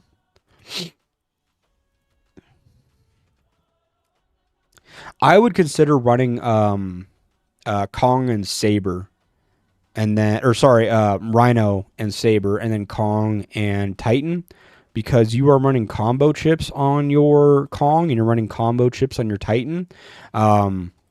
I would run Kong Titan because Titan gives 2 shields as a support beast, and Kong just has a lot of outgoing damage if you have high combo set, and then just run Volcano and Saber together for the crit. So that would be the only change I would change in your beasts. Kong Titan, Rhino Saber. Other than that, everything else looks good. This is all really good foundation. You're good. Is it worth to max out Marco and Jack? No. I would just do Julian. Those heroes cost 2 times the amount for their fragments, and they're getting outclassed now by the new TC roulette heroes and stuff like that. So I would just work on Julian 100%. It'll be a lot cheaper. You can get it from roulette. You don't have to use 2x hero fragments. And you get the HP boost. You don't have to be targeted like Margot in order to do the HP boost, but you also have HP attack and defense cut, just like a Lee. So it's a really, really good debuff. And Jack, he's great for the single march, just for performance, but he doesn't bring any utility or mechanics to enhance your other marches. So yeah, I would do Julian for sure. I run 2 marches, 4 mil Aaron Janet, 3 mil set should be Felix Maxwell or Claude Isabella and mix. Sorry, I repeated the message. No, you're good.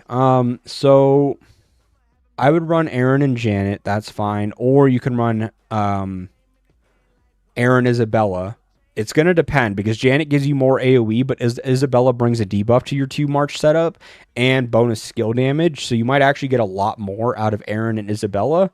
And then your second set, or your second march, should be probably Maxwell and Claude, or Felix and Claude, one of the two. You either want the movement speed cut from Maxwell, or you want the HP cut and movement speed cut from Claude. So I would play around with a bit. I would try Aaron and Isabella. You might find that helps you better by having an additional debuff in your 2 march setup and the bonus skill damage to deal more damage. And then I would run probably Felix and Claude. But I would try Felix Maxwell to see if the slow helps you out better, or if the actual HP cut helps you out better. It'll just depend on your play style and what you like more. My R5 uses crit arms and legs and counter brain and spine legendary chips. Is that okay or no? Yeah, that's totally fine. You're not missing out on your 4-piece array. There's nothing wrong with that. And if he's on Garrison, then yes, having the bonus counter and counter damage from having the counter brain and spine would be totally fine. I have one of those. Yeah, so you get the counter damage plus some raw counter as well. So yeah, there's no problem with that if you're on the Garrison side of things. Yep, no worries at all, Ahmad. Okay, now Knight Rider, we're moving up the list. You can see the list doesn't get any smaller. Let's see. Marco Claude, Bodala Boyd.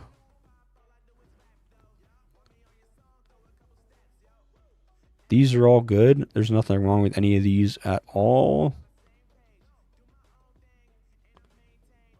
I'm just trying to think. Well, it depends on how strong your armaments are. You have a 3-7, 3-3, 2-5, 4, and a 6. 4, 6. Wait, sorry. Yeah, 4, 6. You have almost 2 4s and a 6. So I would try to make sure that this is 3 damage marches and a debuff march. So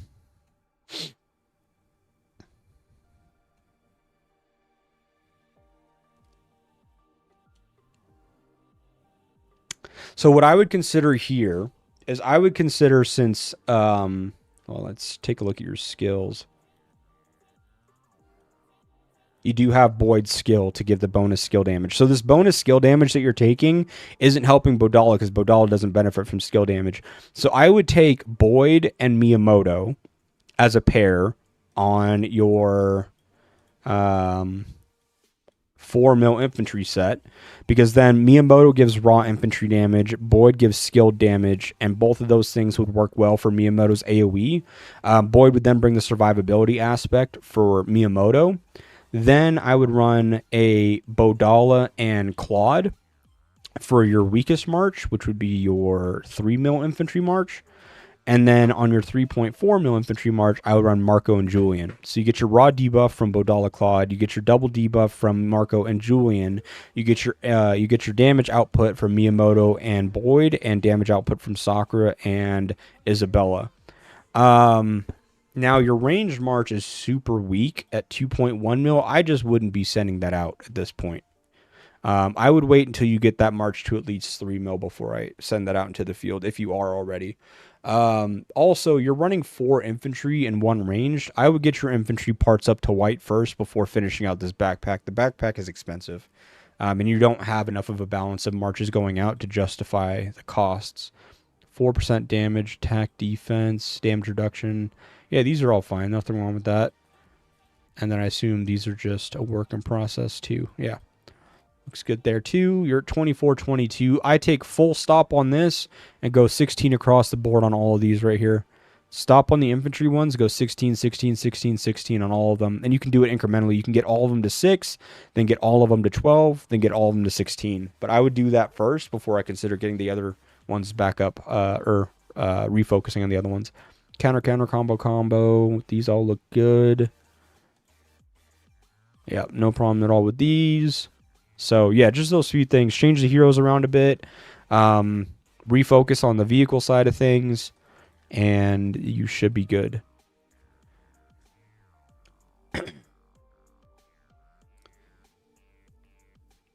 So, problem is I could build Isabella or Claude only. One of them, not both. Do Claude first.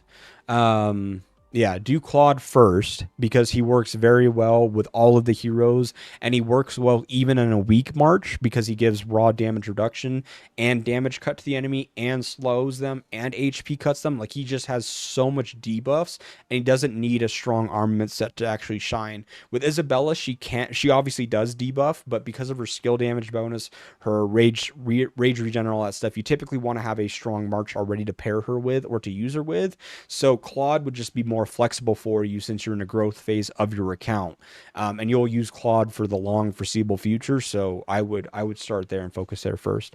What's up, Oasis? How's it going, my man?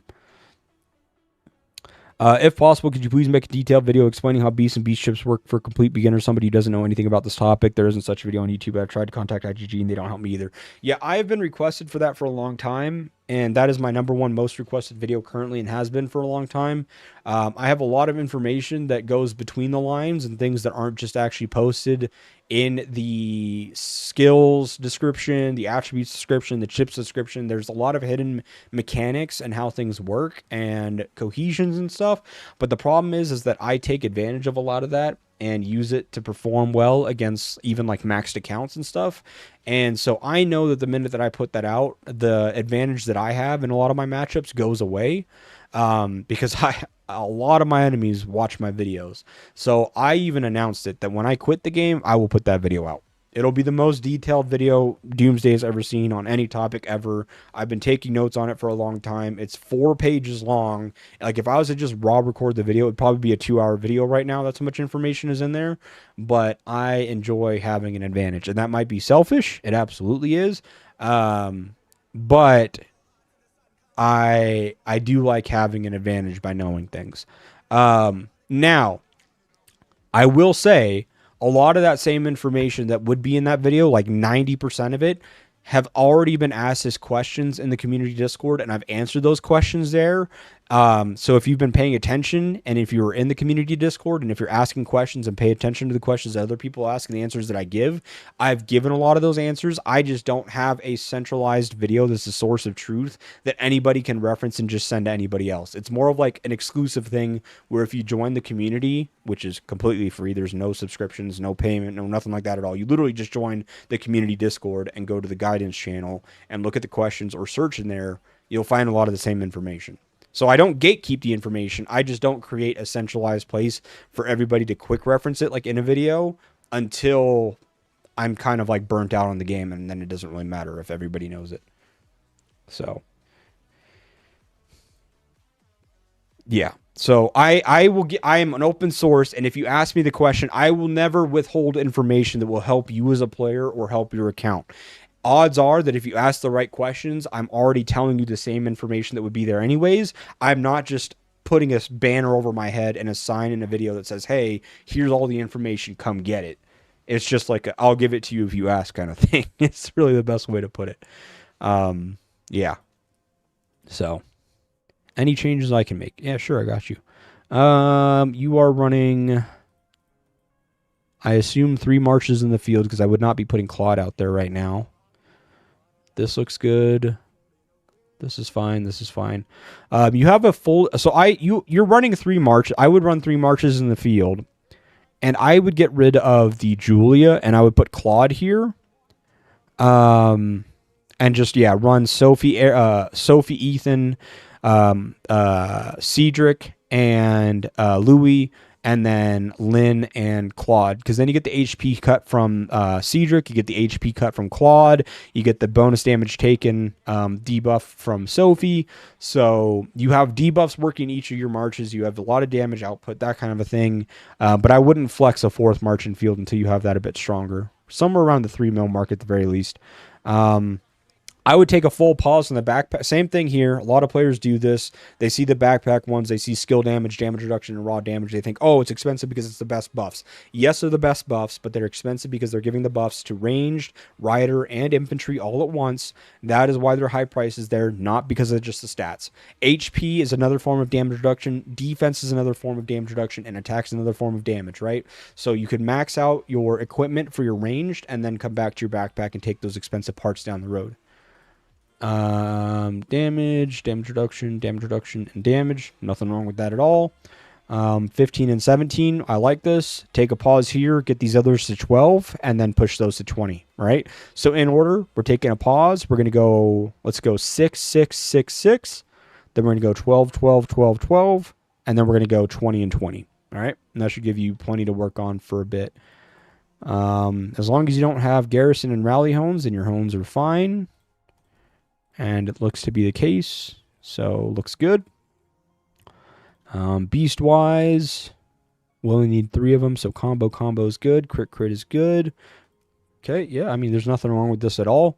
Yeah, so it looks like you're just in an early stage of your account. You've got a really good foundation. You've got good hero choices. I just wouldn't bring out the super weak march that if it's getting targeted, they're dying and they're melting like butter. And the costs that you incur from that weak march dying will never offset the kills that you're getting on your other marches. So keep that at home. Move the Claude over behind Lynn and just keep a debuff in each of your marches. So it all just works in cohesion with each other. And work on that garage piece. And yeah, you'll be good to go. I get more information in your Discord than the official DDLS server. That was the primary reason why I created it, actually. The official DLS server has too many voices.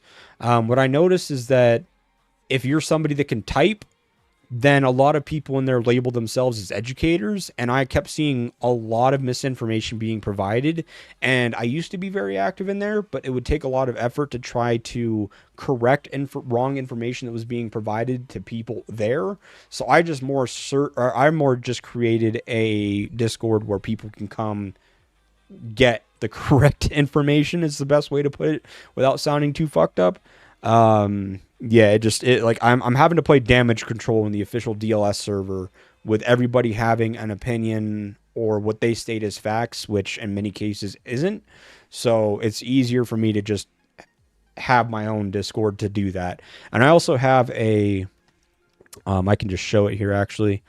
Where's my OBS?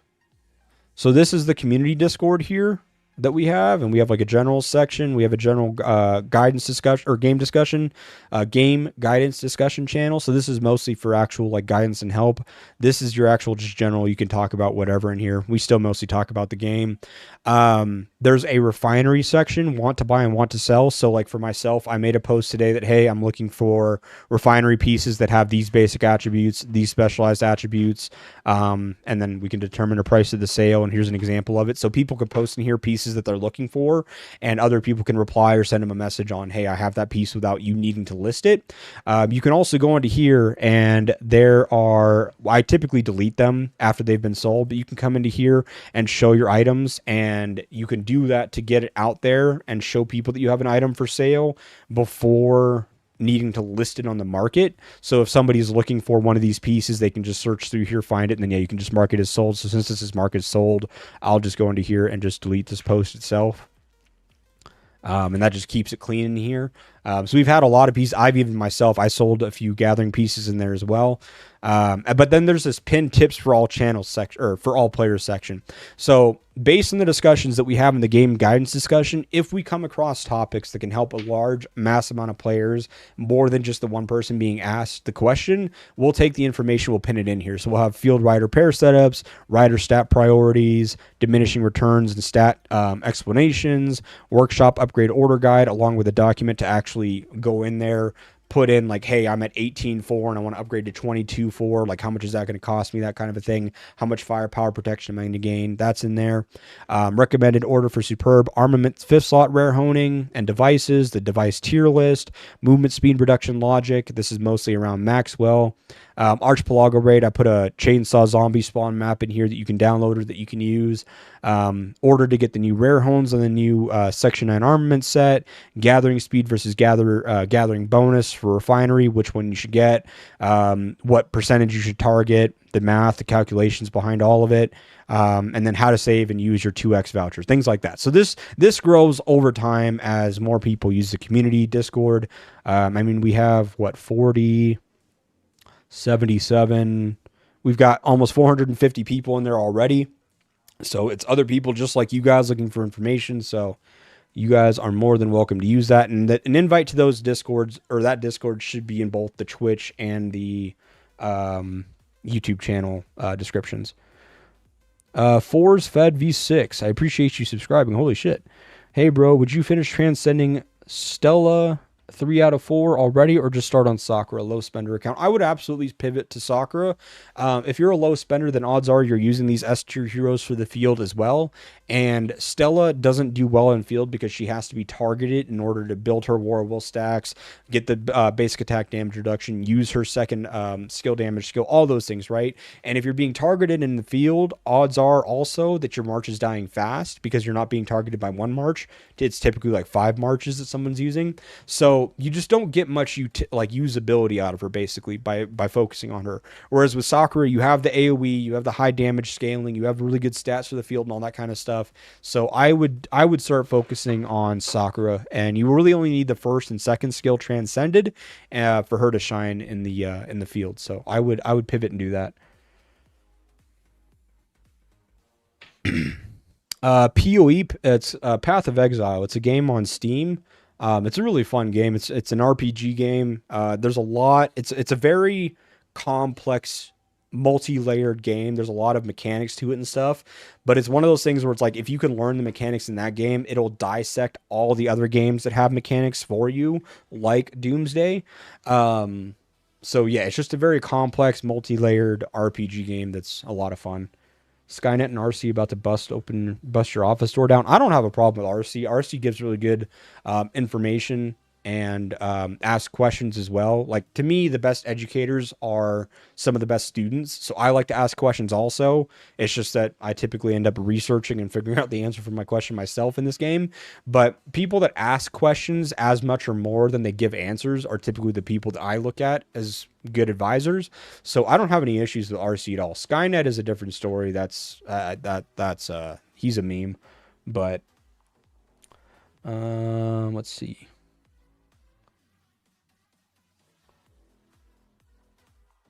Would you say that 90% of the information is given in streams as well? Yeah, if the question comes up, I absolutely give it in the streams. I have no reluctancy or hesitancy to give you guys information if it's asked or brought up.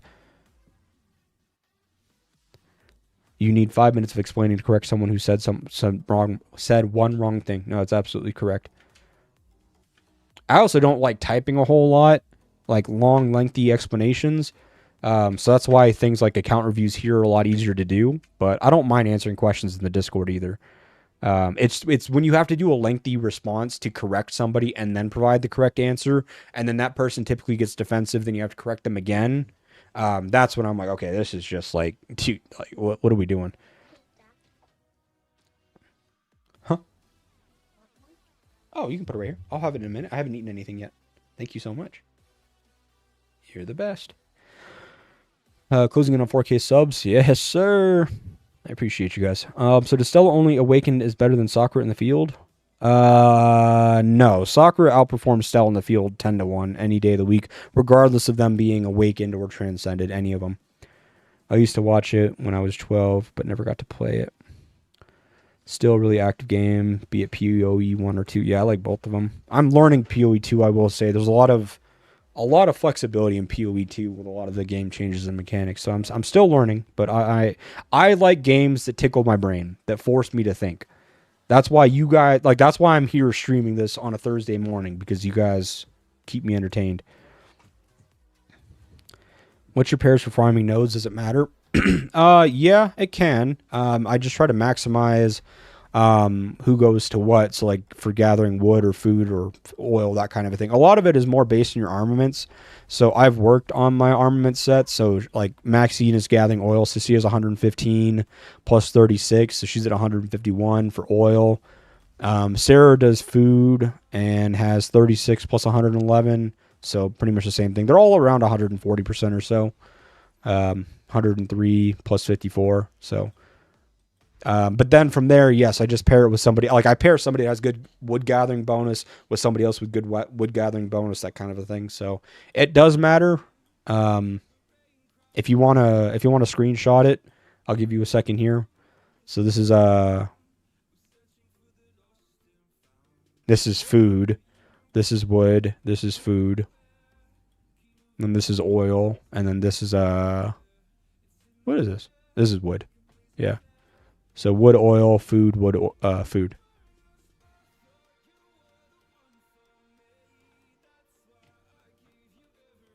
Food. Yeah, food, wood, food, oil, food, or wood. Oh my god, I'm not even gonna talk because I'm just gonna confuse you guys. Yep, no worries at all. Fours. Okay, we'll just keep going up the list here. Which alliance did you match with, and why didn't you do any live? 3 UTC. It was 9 p.m. I was already laying down.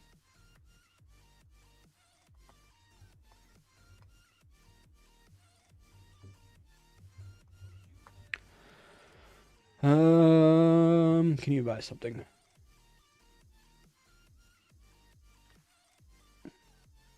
You're probably using 2, maybe 3 marches in the field, which be these 3. There's nothing wrong with those. You're not taking garrison or rally hones, so you're fine there as well. I mean, yeah, your hero pairs are fine. Your armaments look fine in terms of the hones and stuff. Same thing here. This is 90% of players. Take a pause when it comes to getting the backpack parts. Just max out your ranged ones. You don't need to do backpack. You're running 3 ranged marches for your main ones. Your infantry is only at 1 mil, and then you have this one. I would just solely focus on getting your ranged parts up. Attack, defense. I mean, you got the stats, so you're fine there. I would get both of these to tier 3 level 1 as soon as you can. And then push this one to level 12 and then get those to 6. So in order, right? Sorry, in order, we're going to go tier 3 level 1, tier 3 level 1, tier 3 level 12, and then tier 3 level 6, 6, 6, and 6.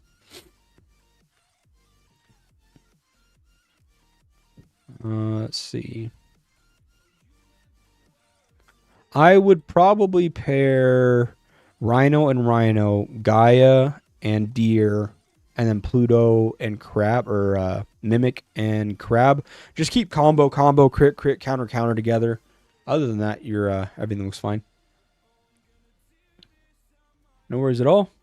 We meet again. What's up, 8? How's it going? Join Discord. Love your YouTube videos. Appreciate you. Thank you, Chris. Happy to help any way that I can.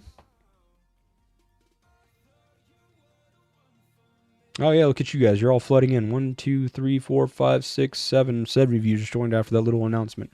Yeah, I mean, the community Discord is your resource. Use it. It's your way to get a hold of me and other people in the community for answers on things, and I'm answering it as much as I possibly can. But it's a way for you to be able to get a hold of me without having to worry about me being live or messaging me in game and getting your message lost in the history and all that stuff.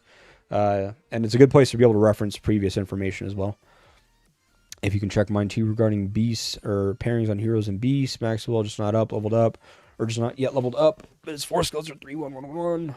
And we're also 3 marches in the field max, mostly only 2 at the moment. Yep, no problem at all there. Let's play around the fact that you're only using 3 or 2 marches, right? Yeah, let's just say that you're using 2 marches because the 3rd march isn't even remotely set up yet. So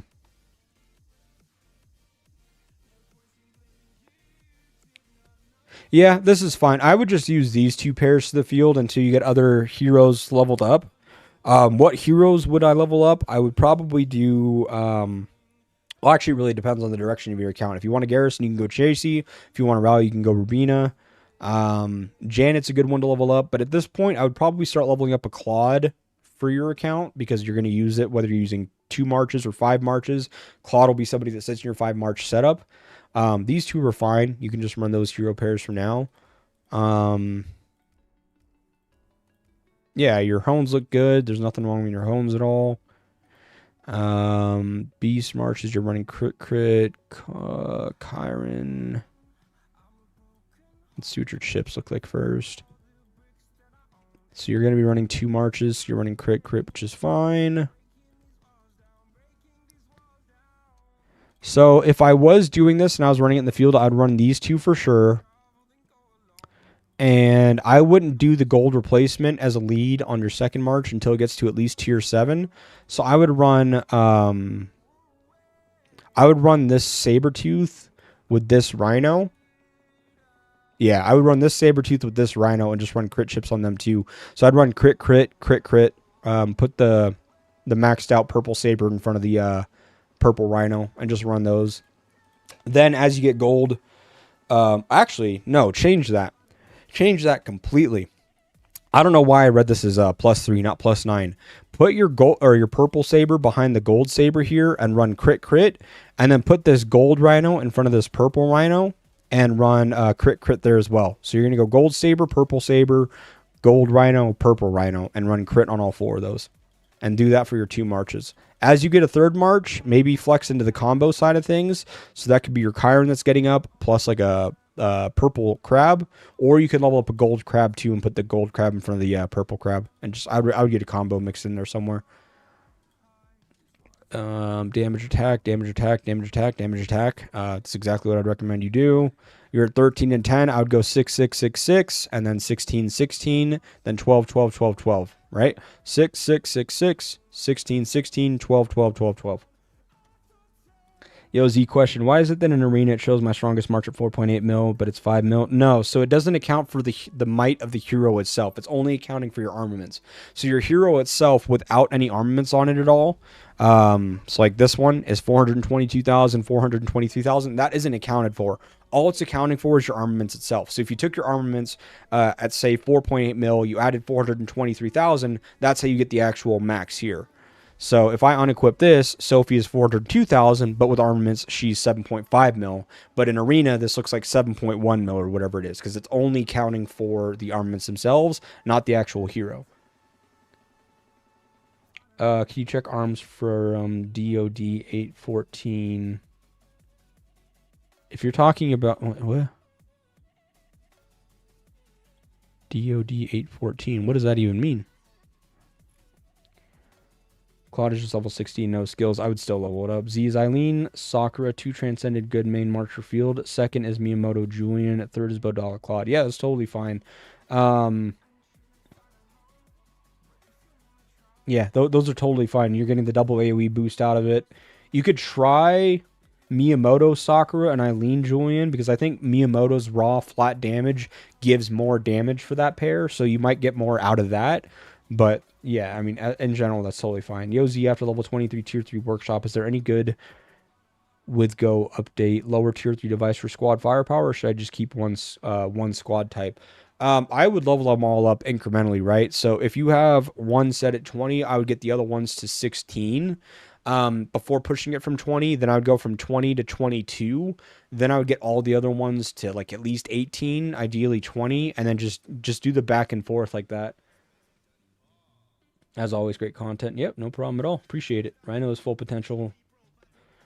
Saber has, yeah, that's totally fine if it doesn't have any potential on them at all. It mostly has to deal with the fact that once you get a gold beast to tier 7 or above, it out damages the maxed purple beast on their leader skill, and that's where your primary form of damage comes from. So that's kind of why we're making the recommendations there, regardless of the potential or not. You know, the potential doesn't matter. It's the actual just raw damage of the skills themselves.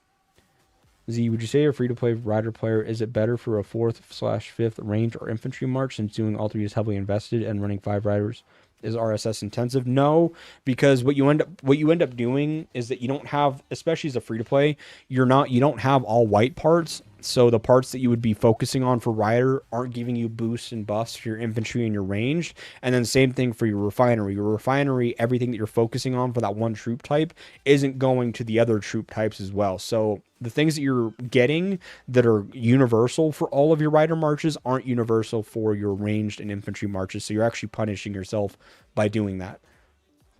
So no, I would still just isolate and get those 3 marches up as high as you can, and then start working on a 4th and 5th rider march at that point.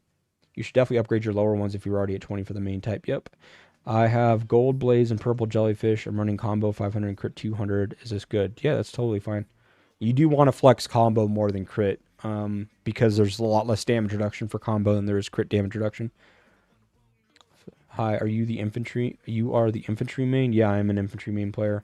I have a Claude, level 60. Just my gold rhino is full potential. My purple saber has none. It's just ranked up. That's fine. Again, it's not about the potential part itself. It all has to do with the beast damage, right? So if we go here, I can show it as an example.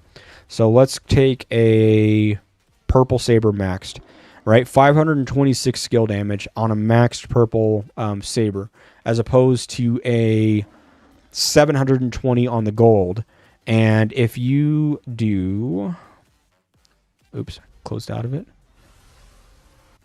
Right here, tier 7, it crosses to 546%. So 546% of the leader skill at tier 7 outperforms the 526% on a maxed purple one. So that's why we're doing the replacements and having the golds lead. The potential part doesn't necessarily matter nearly as much. At least at this stage of where your account is. DOD, the Alliance from 814, ARM player.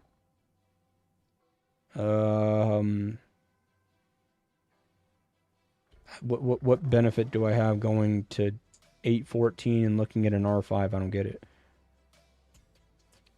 Do you know if there will be another District Showdown before the new Garrison hero? I don't know the DS schedule.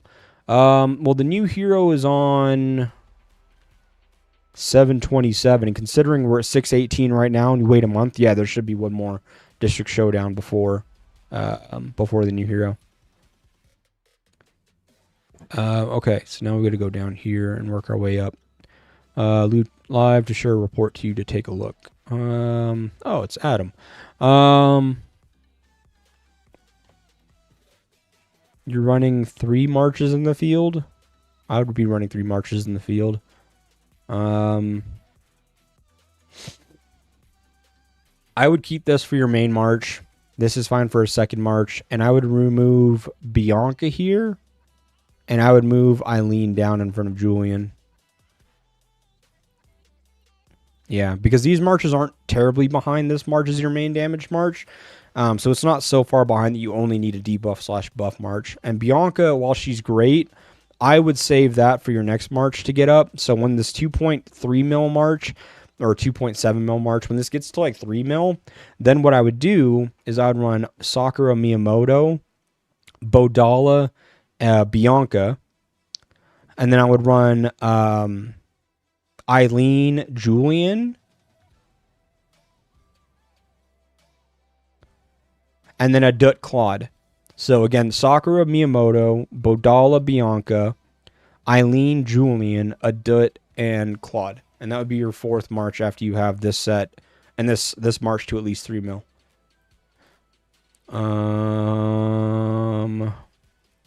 Armaments, as long as you don't have garrison and rally hones, then yeah, you're fine. Beast, combo, counter, crit. Yeah, those all look good. Nothing wrong with your beast pairings at all. Your parts, yeah, finish out your infantry first before you go backpack. Damage reduction, attack, defense damage. Yep, these look good too. You're at 19 on both of these, man. I would take a huge pause right here and go at least 12, 12, 12, 12, and then get those to 20. But ideally, you'd go 16, 16, 16, 16, and then get both of those to 20. At the very least, 12, 12, 12, 12, 20, 20, and then 16, 16, 16, 16.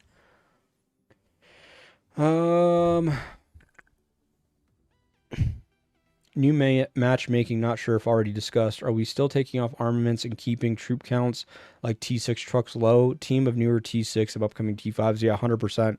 You never want to go in bloated with troops. Bloating with troops is the easiest way to put your team into a harder bracket for no reason, right? More troops doesn't mean more combat efficiency. It just means that you can fill your garrisons or rallies longer. But that doesn't matter if your strongest rally or garrison can't perform in that bracket that you're in anyways. So troop counts to a minimal necessary, not like I don't have any troops, but just minimal necessary. Don't bloat. And then, I mean, anybody is stripping armaments and stuff like that. So if you're not doing it, you're being punished by other people that are. So I would do it. How does it work for rare versus gold beast level wise? What do you mean? Another question is about workshop. I have a 5.7 mil hero and a 7 mil beast as a low bid spender.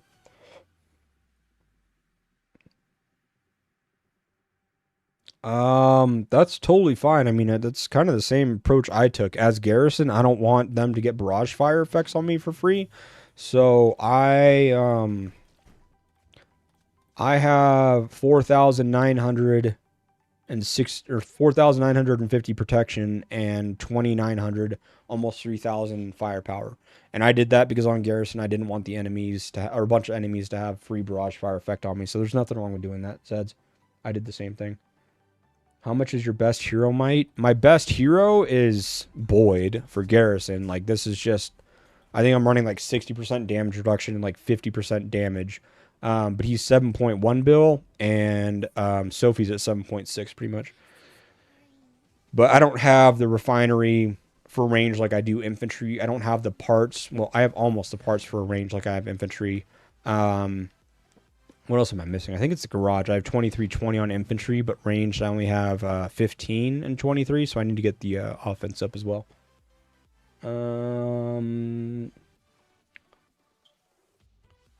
Okay, we'll keep going to the list here. Any changes you do for the heroes for now doing 2 field marches?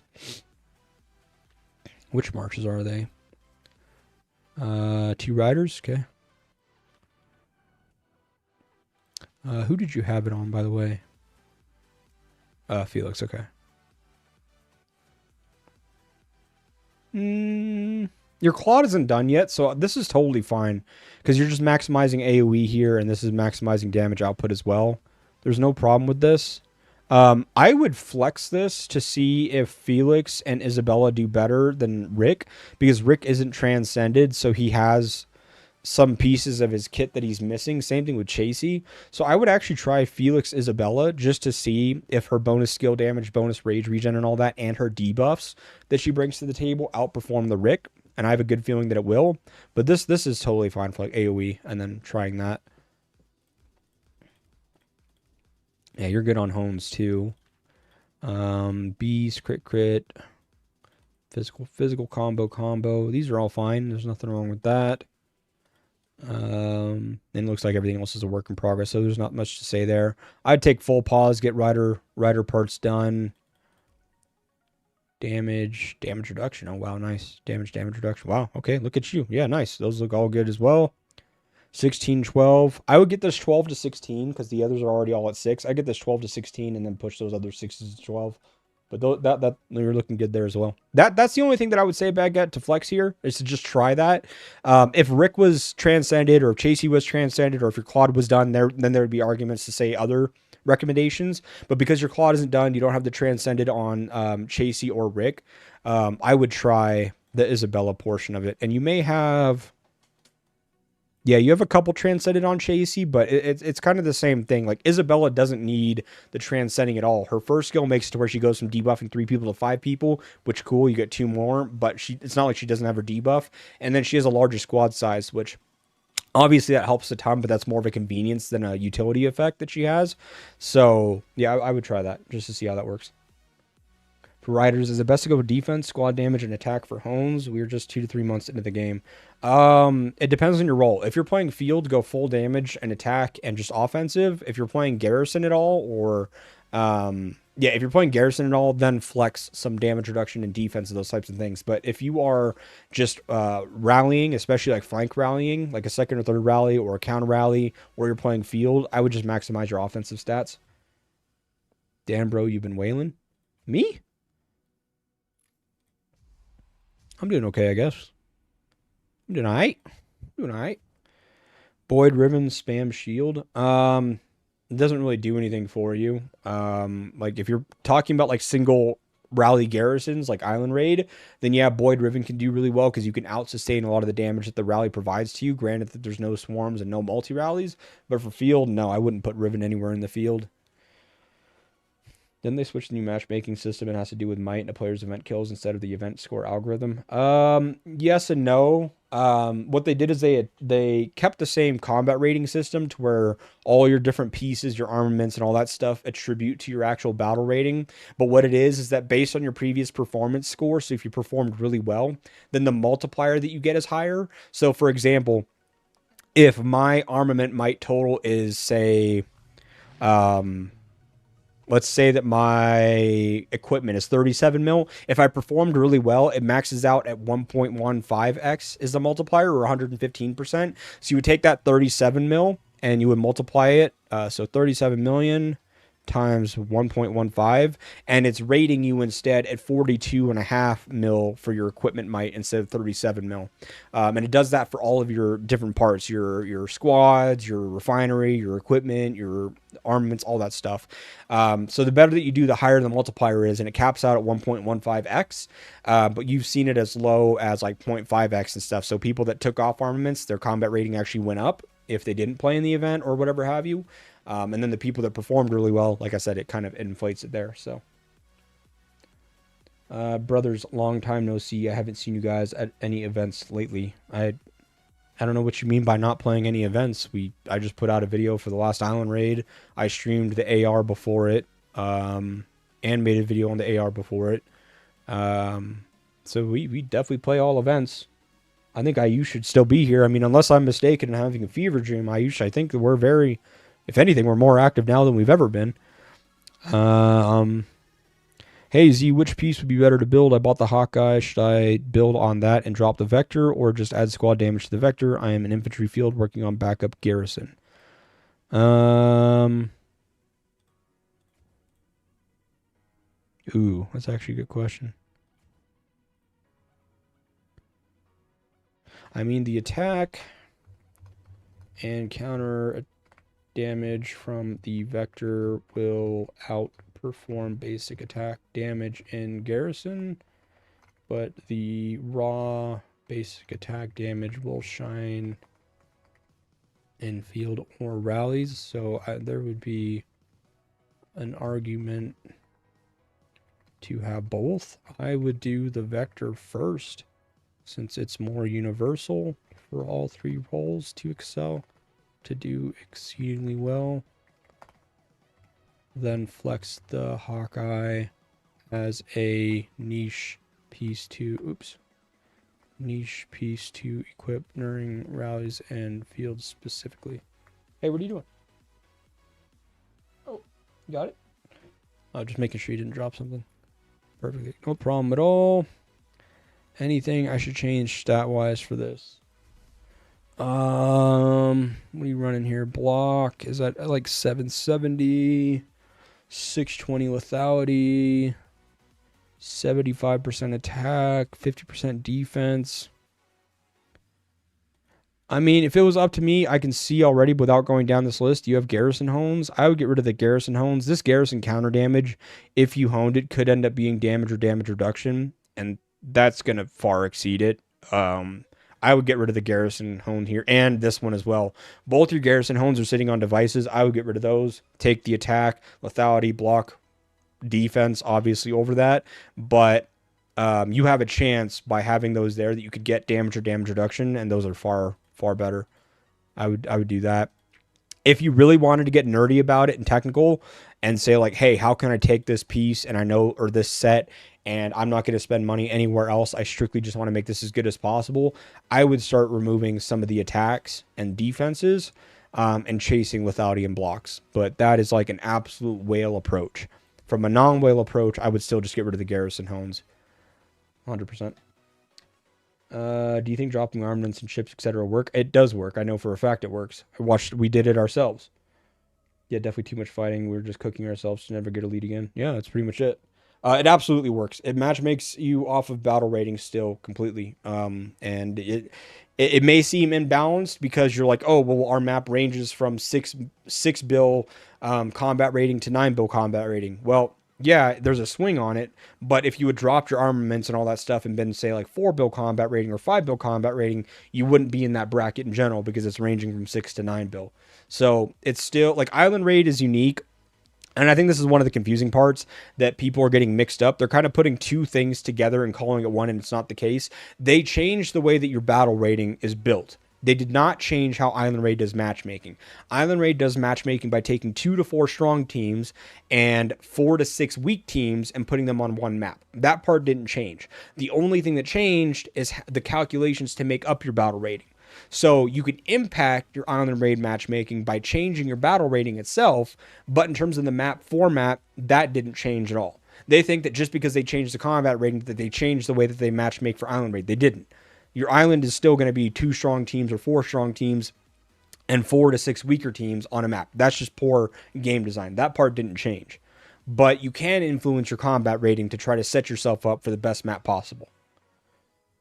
So long game, go strictly lethality block. Okay, then. Yeah, absolutely. I mean, it's a better approach, right? As heroes come out, that we've seen the top end heroes having 30% attack and defense to now having 50% attack and defense, or even higher, right? Refinery came out, you can get attack and defense there. And Garage, as you level it up, you get more attack and defense there. Your parts, you get attack and defense. Sitting on Alliance territory, you get attack and defense. Research, so you have all these places to get attack and defense anyways, but only one place to get lethality and block. So from a whale's perspective, you want to isolate that and target that to max that out, since it's the only place you can get it.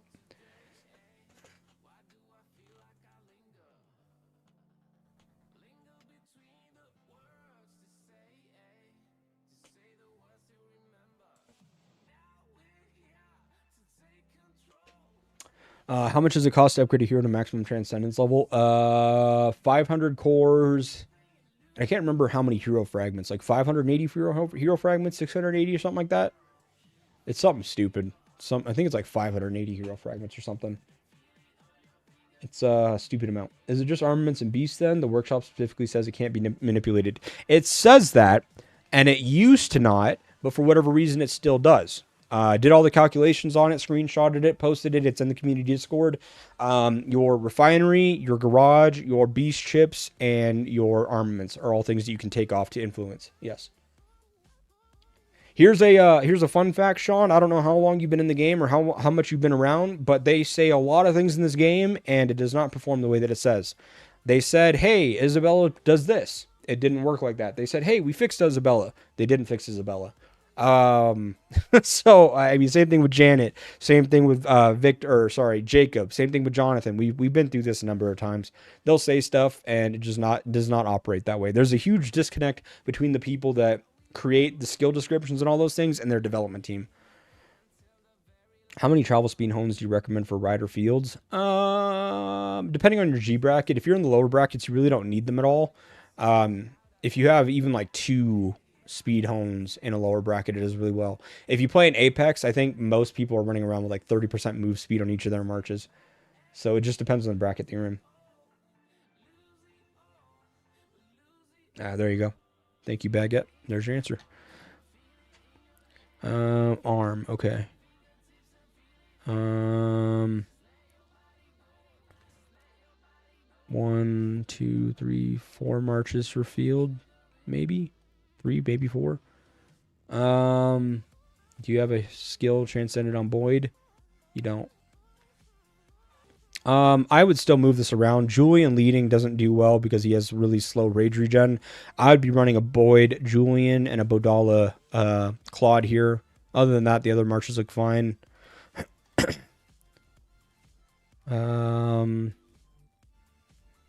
I'd get rid of these garrison homes. They make your might look good, but they don't do anything for you. Same thing with the rally homes. Yeah, unfortunately, you're kind of littered with them. Garrison, garrison, garrison. Your armament set says 3.5 mil total, but you're performing like a 2.5 mil set.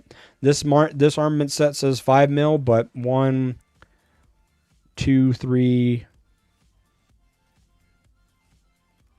Yeah, it says 5.2 mil, but you're performing like a 4.9 mil. You taking these garrison and rally homes really shoot yourself in the foot. You're looking at might as a number instead of effectiveness, and you're punishing yourself for it. I would get rid of those homes ASAP. Counter, crit, combo. Your beast looks fine. They're all work in progress, so that's fine too. Damage reduction, attack, damage reduction. Yeah, there's nothing wrong there. 15 and 17. I would go 6, 6, 6, 6 here. Push this to 16. Then go 12, 12, 12, 12, and then get those to 20. So 6, 6, 6, 6, 16, 12, 12, 12, 12, 20, 20. That's what I would do on yours. Janet used to have more procs on graffiti. Yeah, it was they didn't have a cap was what it was. They said there was a cap, but they forgot to put a cap. Does Riven's shield bonus skill apply to beast shields as well? No. Beasts and troops are completely separate entities. There's no influence between the two. The influence is that if you have a shield on and your beast does penetration damage, it'll deal damage to the shield rather than the troops. So like if you have a Bodala shield or Riven shield, whatever. If you have higher HP on your troops, then the beast damage that comes through will kill less troops because your troops have a higher health pool. Other than that, there is no influence, no. Hey, Z, can Kong work as lead support in rallies and garrisons? Yes, Kong can absolutely work as a support for rallies and garrisons, especially rallies, but on garrison as well. For rallies, it has 65% bonus combo damage, and you have detonate stacks, both of which increase your damage output from a rally perspective. On garrison, if you are a single rally garrison, so you're only taking a garrison from one rally, so that would be like Island Raid or Extreme Showdown. If there's no swarms, no multi-rallies, that kind of a thing, it can still do really well because that combo damage is funneling into that one rally that's hitting. And so you can make the trade much better in that case. Yeah, Janet is fixed. They fixed Janet, what was like a week after the bug was reported or a couple days after? But she was bugged, yes.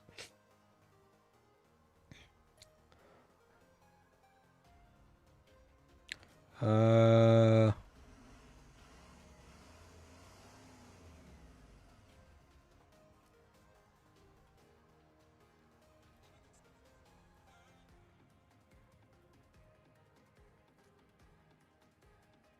mean, we haven't been in Apex in a long time, so if that's what you're talking about, I mean, we play Elite, that's it. 2 days after we showed reports, there you go. There's your answer.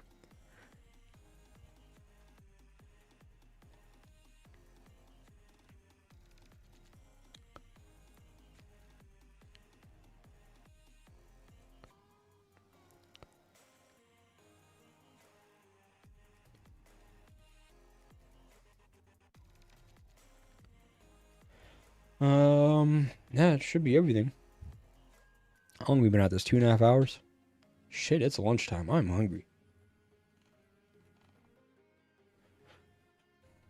A lot of you guys tuned in at this time. I'm kind of surprised. I did not expect to have, I think, what did we have, like 60 or 70 people at peak? You guys are awesome.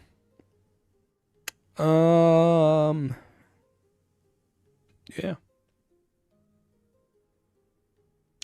This is by the way, so I do a lot of these like chat and chill type streams, but I'm officially changing the title and orientation of these to be called the Knowledge Syndicate Doomsday Office Hours. and I'll have a different thumbnail and all that stuff for it. So I'm kind of changing that. So then when I'm actually like really just chilling and like waiting for Island Raid matchmaking or something like that, that can be distinct and different as opposed to these sections. This will make it easier to where if people want to watch the streams back to try to get knowledge and information, they'll know that's what this stream was primarily for, and not overlapped with spectating on raid and all that stuff. So if you guys don't mind, I don't really ever ask for this, but because it's the first episode in this series, if you guys could hit the like button real quick on YouTube, just so then it puts this video towards the top of the list and other players can then reference it for knowledge and information when they're looking for it, that'd be greatly appreciated.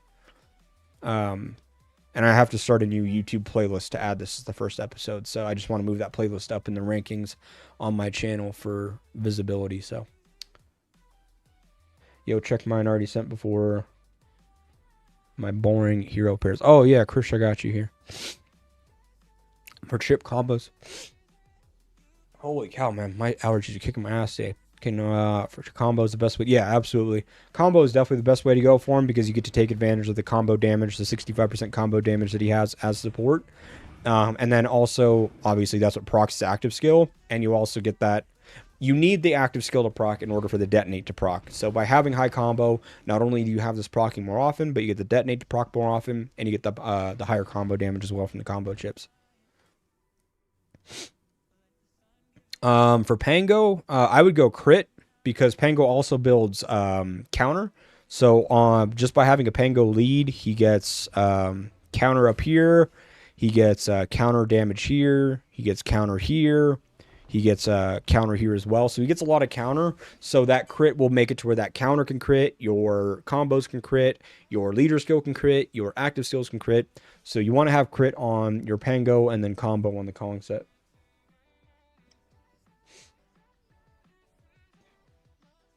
Yeah, no worries at all. Lord of War, happy to help. Yeah, Chris, let me do yours real quick, and then I'm going to dip out of here because it is noontime. I got to get lunch going for me and the little one especially. She's one of those people where if I don't ask her to eat something or ask if she's hungry, she'll wait way too long and eat like way late in the day. So, and then she'll start getting like super snacky. So, trying to keep that under a schedule since she goes to school soon. Does these pairings look good? Yes, yes, yes, yes, and yes. Yeah, I mean, hero pairing wise, everything looks good. That's what I would do.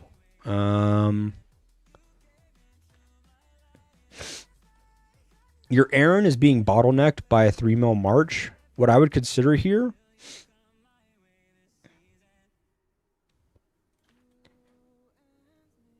is I would consider running a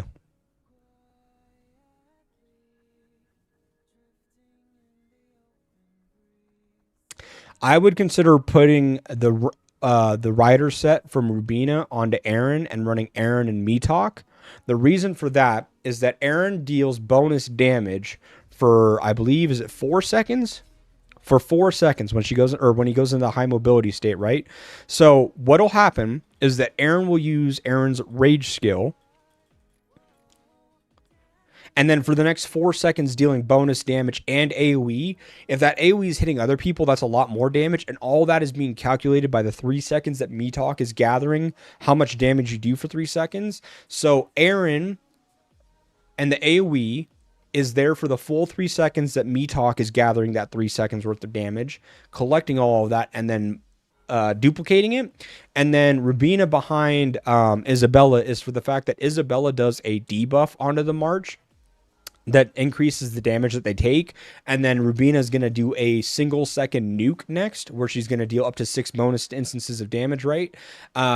And if the enemy is debuffed, then that's just a lot of extra penetration damage. So you're going to deal a lot of damage anyways, but then because they're debuffed, that damage is then amplified. So I would consider moving your strongest armaments to Aaron, running Aaron and Metalk for that collective AoE damage pair and high damage output, and then Isabella and Rubina. And then as Isabella gets stronger, I would work on your Isabella set first, actually, next. As Isabella gets super strong, that becomes a tactical nuke, single single second damage march, or single target damage march. It's insane how much damage it actually does to a march. I've seen marches go from white to like low yellows just in the 1 second that Rubina hits with that. So does the combo work the same way as crit works? What do you mean by that, Mosen? In the garage, after you go from 24 to 25 and get 60%, how does it go to 62.5 if 25 is max? Because technically you can go 25 dash 5, but then there is a max. It's almost like a 26-1 after 25.5. So if you look at it,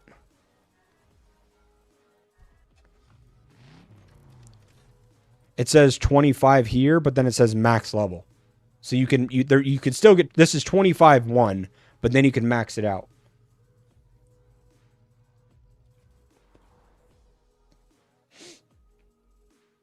Yeah, I don't even have the collab ones for Isabella. Well, I have a couple of them, I guess. I have like, what, 2 of them? I only got 2 of her pieces. But yeah, that March does so well. I've seen it do really well for riders.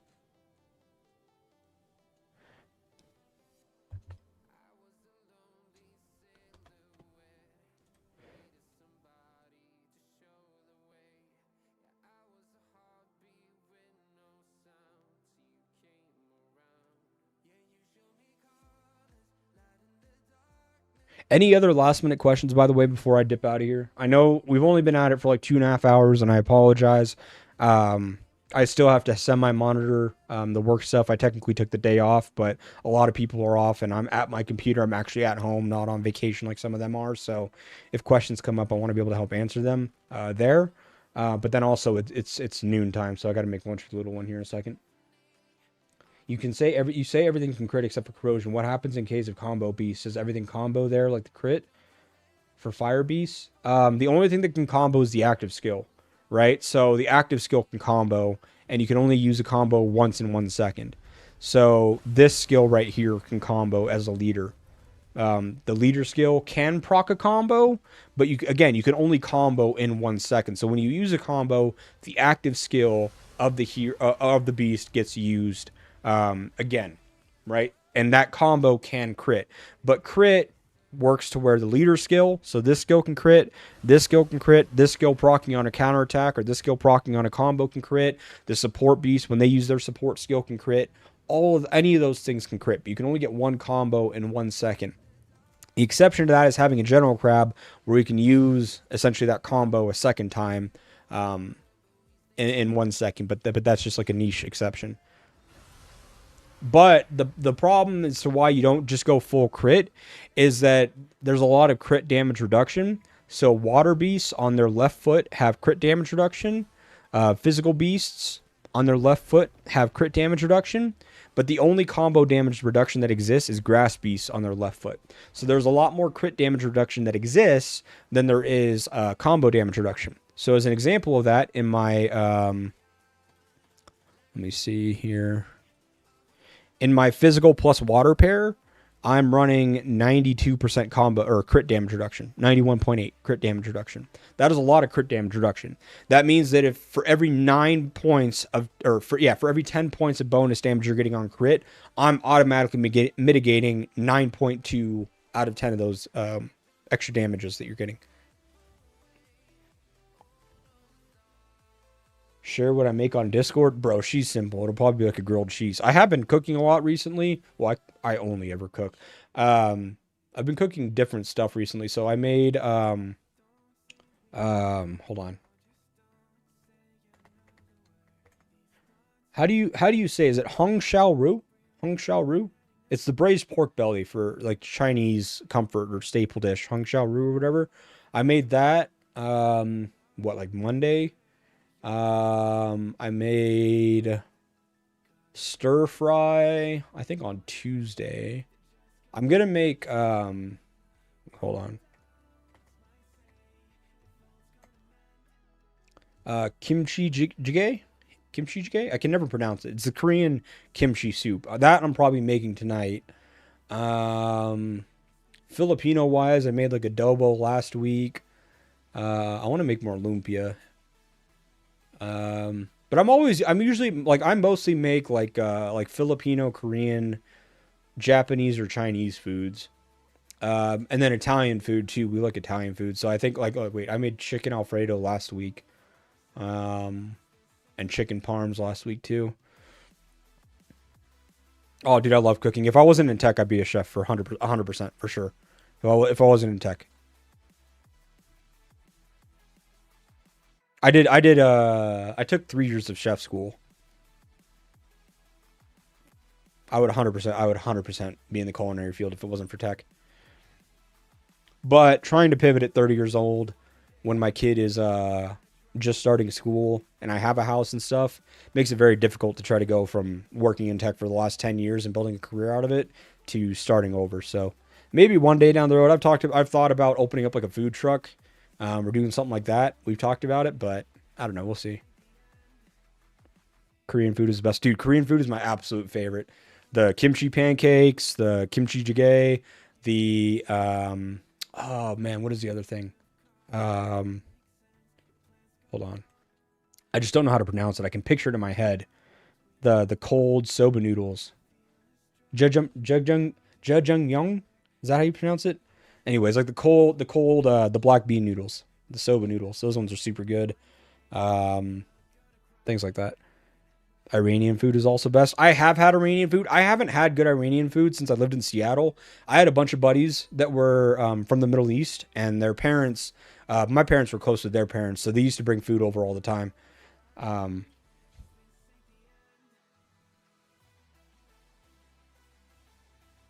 there was one specific appetizer that they used to bring.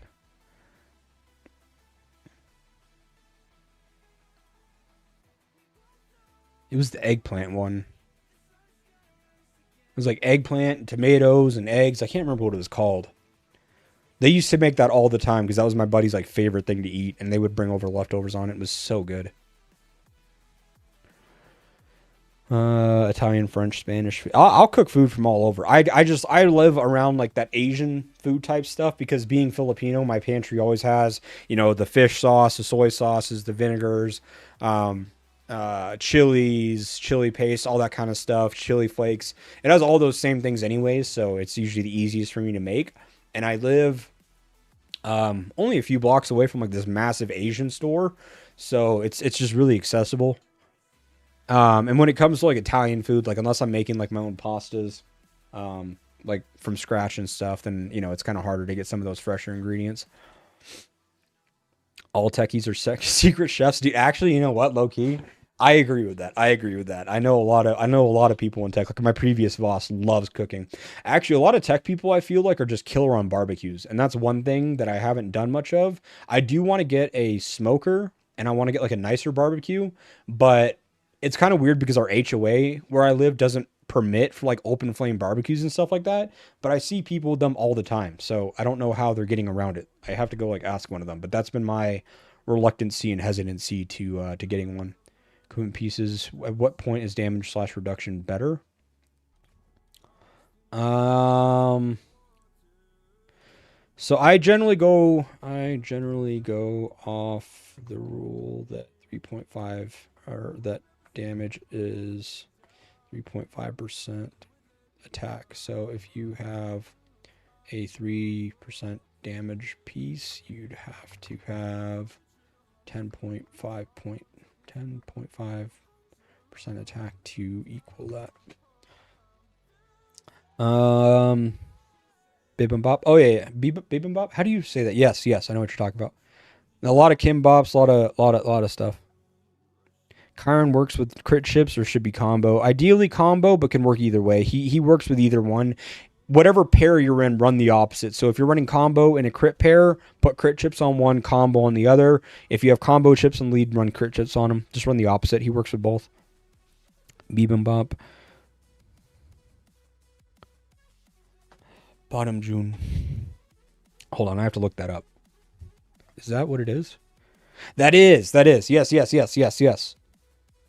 Oh my god, I haven't seen this dish in 10 years. This is the Iranian dish, right? Yeah. Oh my god.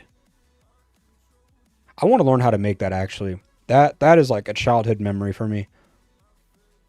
I had a bunch of buddies in elementary, middle school, and high school that were from the Middle East. His name was Bishoy. He was really, really cool. Dang, man, that takes me back. That's been like 12 years since I've had that.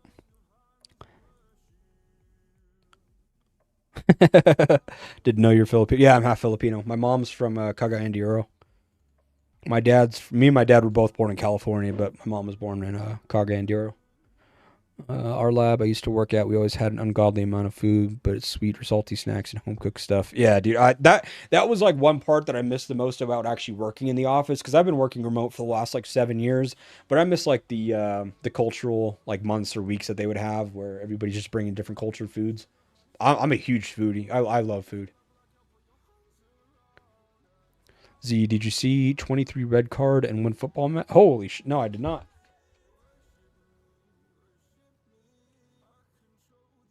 I did not. That is insane.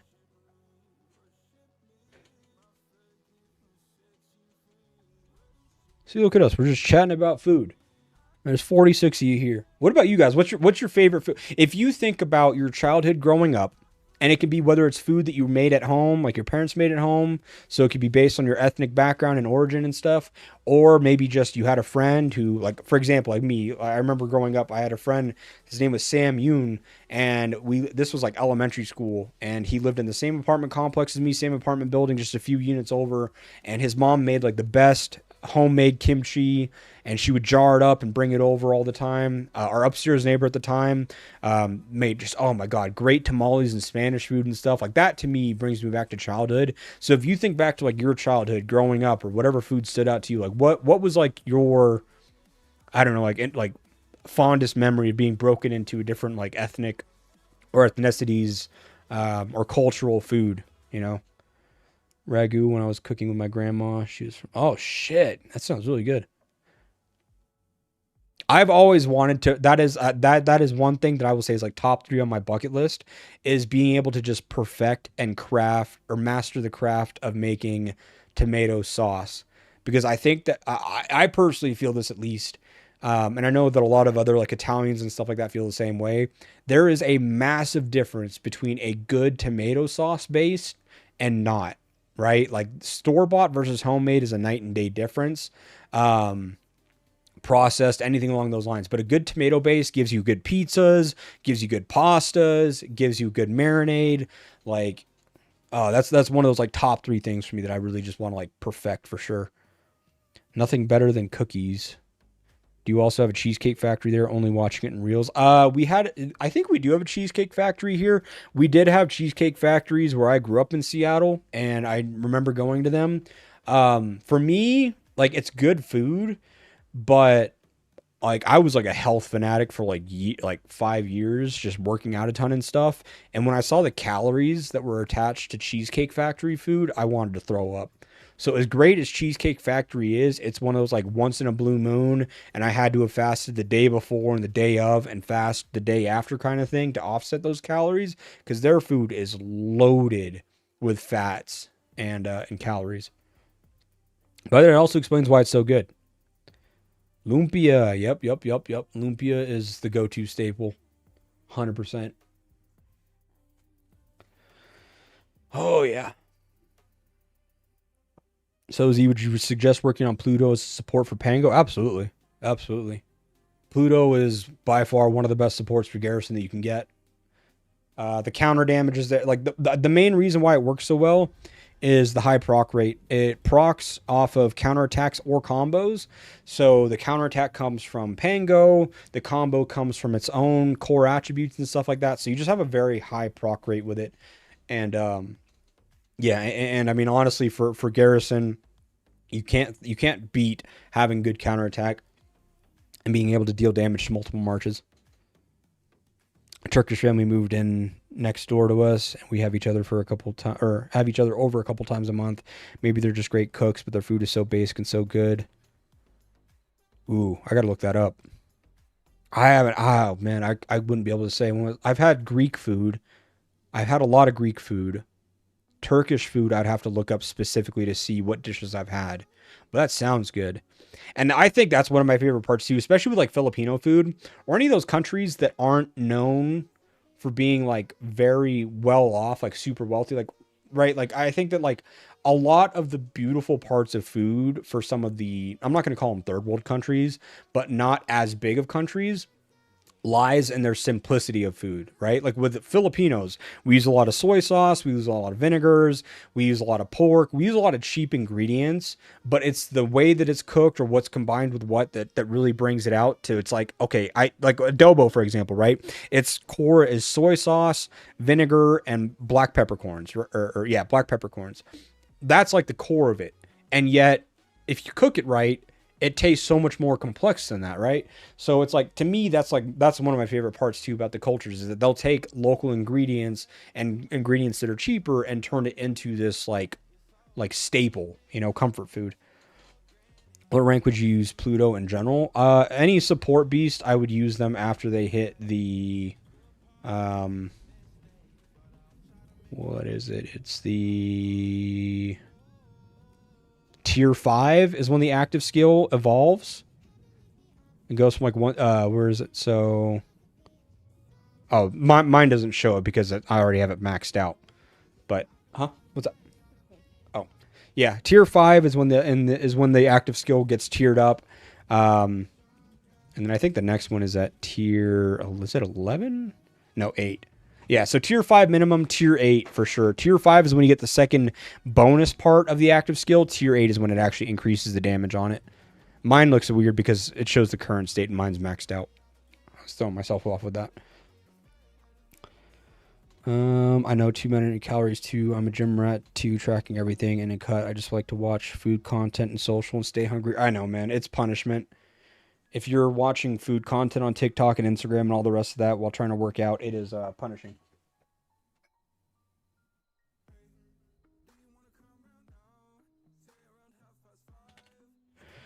Um, Special food made but only during a festival. Oh, I'll have to look that up. But near second is definitely. Oh my god, I'm gonna have to start copying all these down. I'm gonna just start funneling out all these foods. I'm gonna learn how to do all these. Schnitzel. Oh yeah, I like German food too. Germans do like pastry, like Germans do food that goes with drinking really, really well. From their meats to their pastries, they do good stuff there too. I still want to try authentic food from different cultures. That's one of my dreams. Yeah, me too. Me too. Absolutely.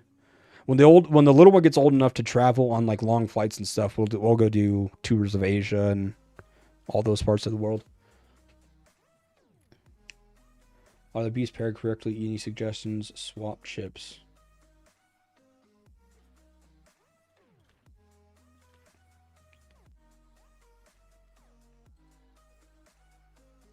I would do Kong lead here, and I would do Kyron lead here. They're both +7 in tier at least, so I would have them leading first. Their chips are fine. Yeah, I would put Kong in front of Saber here. I would put Kyron in front of Bull there. For sure. Um, your hero pairs look good, though. There's nothing to say about that. Chips are, I mean, you already have this one all white, so you know what you're working on, so there's nothing to say there. Damage attack, damage attack. That all looks good. You're at 20 and 25. I would take a huge pause here and go 16, 16, 16, 16 before getting this one up further. Yeah, so I would just swap those couple of beast leads around because the Kong and Kyron excel exceedingly well with their leader skills and their toolkits as leads. I would do that. I would do the swaps on your garages or your change of focus on garage. But other than that, everything else looks good.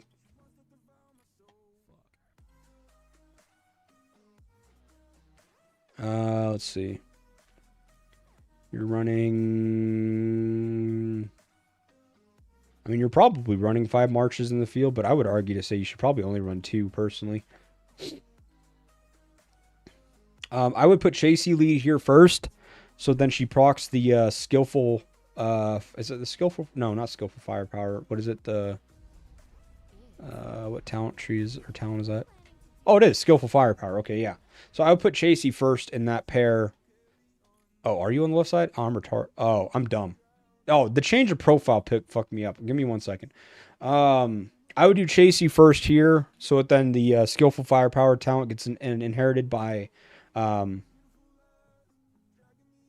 Felix. Oh my God. And the only name that's coming to my head was Rick. Yeah, I would do that. Other than that, I mean, everything else looks good hero pair wise. I mean, you're in GROP, so it is. Oh wait, I don't know if you're just there for District Showdown. I would get rid of these Garrison Homes ASAP. This march looks like a 5.2 mil march, but you have 1, 2, 3, 4, 5, 6. You have 6 Garrison Homes. So this is a 5.2 mil march in Garrison, but it's like a 4.6, 4.7 mil march in the field. So it's a huge drop off for stats and efficiency for field by having that march. I would consider getting rid of those Garrison Homes ASAP.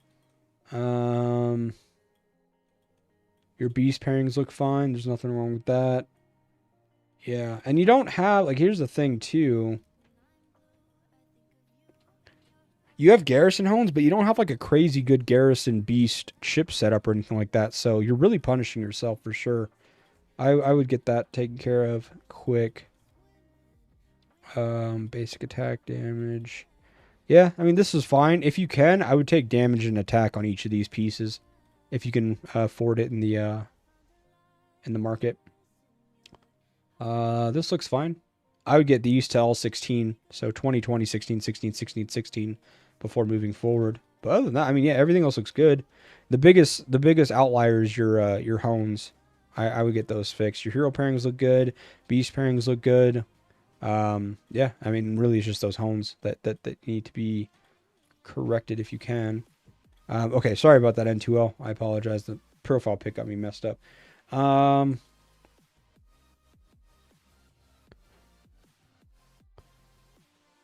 See, I need to make food for the little one, but she's doing the thing where she's snacking again. So she's fine. I need her to not snack. So yes, I'm going to go do that. As soon as I'm done answering this one, I'll dip out of here. I'm not neglecting my kid. Don't worry, guys. I promise. It's just I don't want her to snack as much. That is on me. That is on me. That is my fault. So yeah, I'll answer this one and go. So you got a 5 mil march, 6.5, 5.5, 4 mil, 5.5. Your Boyd does not have any skills transcended, so this is fine. This is fine. This is fine. This is fine. This is fine. Those are all good where they're at. Hone wise, again, same thing. As long as you don't have a bunch of like Garrison and Rally hones, then you are fine, which does not look like that, so you are good. Hero pairs are fine, by the way. I think we already said that, but looks like you're going on the ranged, which is fine also. There is an argument to say that you should do whites here next. As soon as you get these ones to white, which that looks like that's what you're focusing on, I would go white on your backpack because you're running 1 rider, 2 range, 2 infantry. So you're as balanced as my account is pretty much. So there's an argument to do backpack next. Damage and attack, damage and attack, defense attack, defense attack, damage attack. Yeah, these all look good too. 2119, yeah, I'd go 16 on the rest of them and then get that one to 20, and then you can kind of evaluate what you want to do next. These look fine. As soon as this one gets to tier 7, then I would consider putting it as a lead to another beast, and you could do like, say, like a Chiron and a Bull, and then run Draco with Pango. What's up? MY.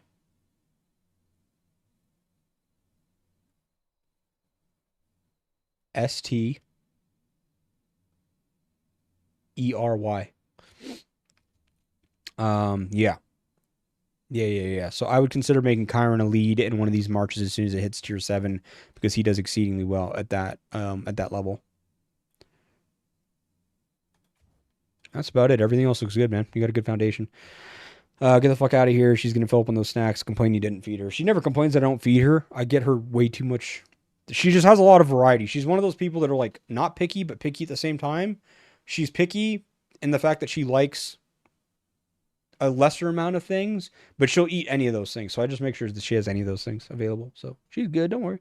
Talk commander question. I can't further transcend Sakura this time. I am field second rally. Should I stockpile Sakura frags or get Stella? Get Sakura 100%. Stella isn't good in the field, and she's getting phased out in terms of the rally-wise side of things. Just get Sakura. Sakura is insanely good. You can use her on Garrison. She does great in rallies. She does amazing in field. Just get Sakura up as much as you can. You only need 2 skills transcended, but if you can do 3, 4, obviously that's good too. But we have the new infantry heroes coming out, so I would get Sakura to 2 transcended, and then take in consideration for the new heroes coming out as well. Anyways, guys, thank you so much again. I'm hungry. Little one's, I got to get her food, so I got to go take care of that. Thank you guys again for being here. Hit the like button if you haven't already. Subscribe if you haven't to the channel yet. That's all I ask for you guys to do. Everything else is a complete option. You guys are awesome. You guys are amazing. Link to the Discord for the community Discord. The Knowledge Syndicate is in the description below. So if you guys have any questions, want any tips, advice, that kind of thing, all that is hosted there. Just taking a look at it right now, it looks like there's 1, 2, 3, 4, 5, 6, 7, 8, 9 of you that have joined the new that joined the Discord since starting the stream.